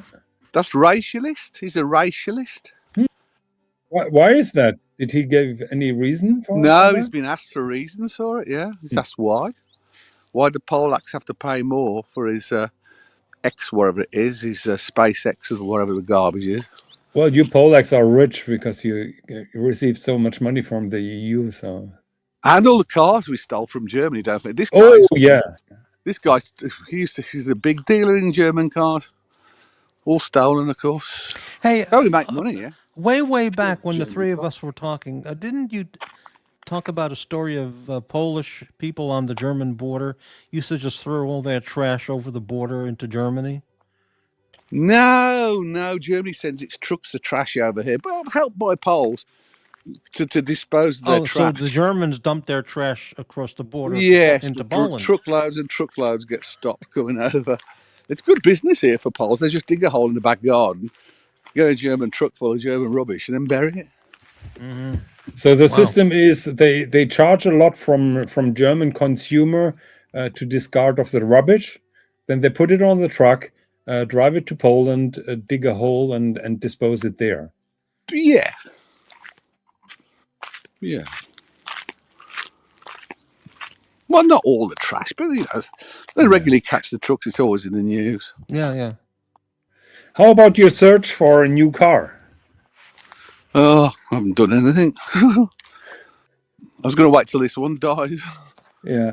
So the daughter refuses to buy a used car in Poland because he's afraid of getting ripped off. I'm afraid I'll definitely get ripped off. Yeah. Only rip-off car. It's business. It's the business here. Yeah. Yeah. Are you gonna get any chickens or goats or sheep? You have so much land. Well, here I couldn't tend to them here. Back home, we did the chicken thing, but there's chicken shit all around the house, and they were just coming. And it's costing us more. We always fed them. Mrs. Dodge fed them the best food, so it used to cost more than what they were. Yeah. So we gave them back to the neighbour that gave us the chicks. Threw them back over the fence, if you know what I mean. Right.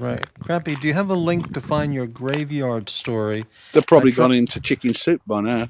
I tried searching on the Walrus live stream, but I don't remember when and all that was. It had to be 3, 4, 5, 6 years ago. I'll let you go get on with your show. I've got to do this work. Okay. Some of us have to work for a living now that we're broke. Oh dear. It's a hard knock life for Dodger. For Dodger, it's a hard knock life. All right, boys, I'll let you get on. Yeah, all right. Catch us all later. Well, we're going to Auf wrap it up. Wiedersehen. Dobry Yeah. dzień. Bye for now. Okay, thank you, Dodger. All right, see you later. All right, let's get that. What a place he's got. It's huge. Oh, look at what I've done here. Oh. Yeah. All right. Yeah, Chili Badger. That was on the Archie channel, and I have no idea what show it was or how long ago it was. I'm going to guess 3, 4, 5 years ago. I have no recollection of anything more than that. So, yeah. All right. Higgins has gone. So big thanks to Higgins for a splendid evening of conversation, and Dodger as well. Thank you very much. Thanks everybody in the show. After the show, if anybody wants to support the channel, support the poor, Cash App, Ko-Fi, PayPal. Okay. Leave a thumbs up if you can. Thanks very much. See you later. Good night.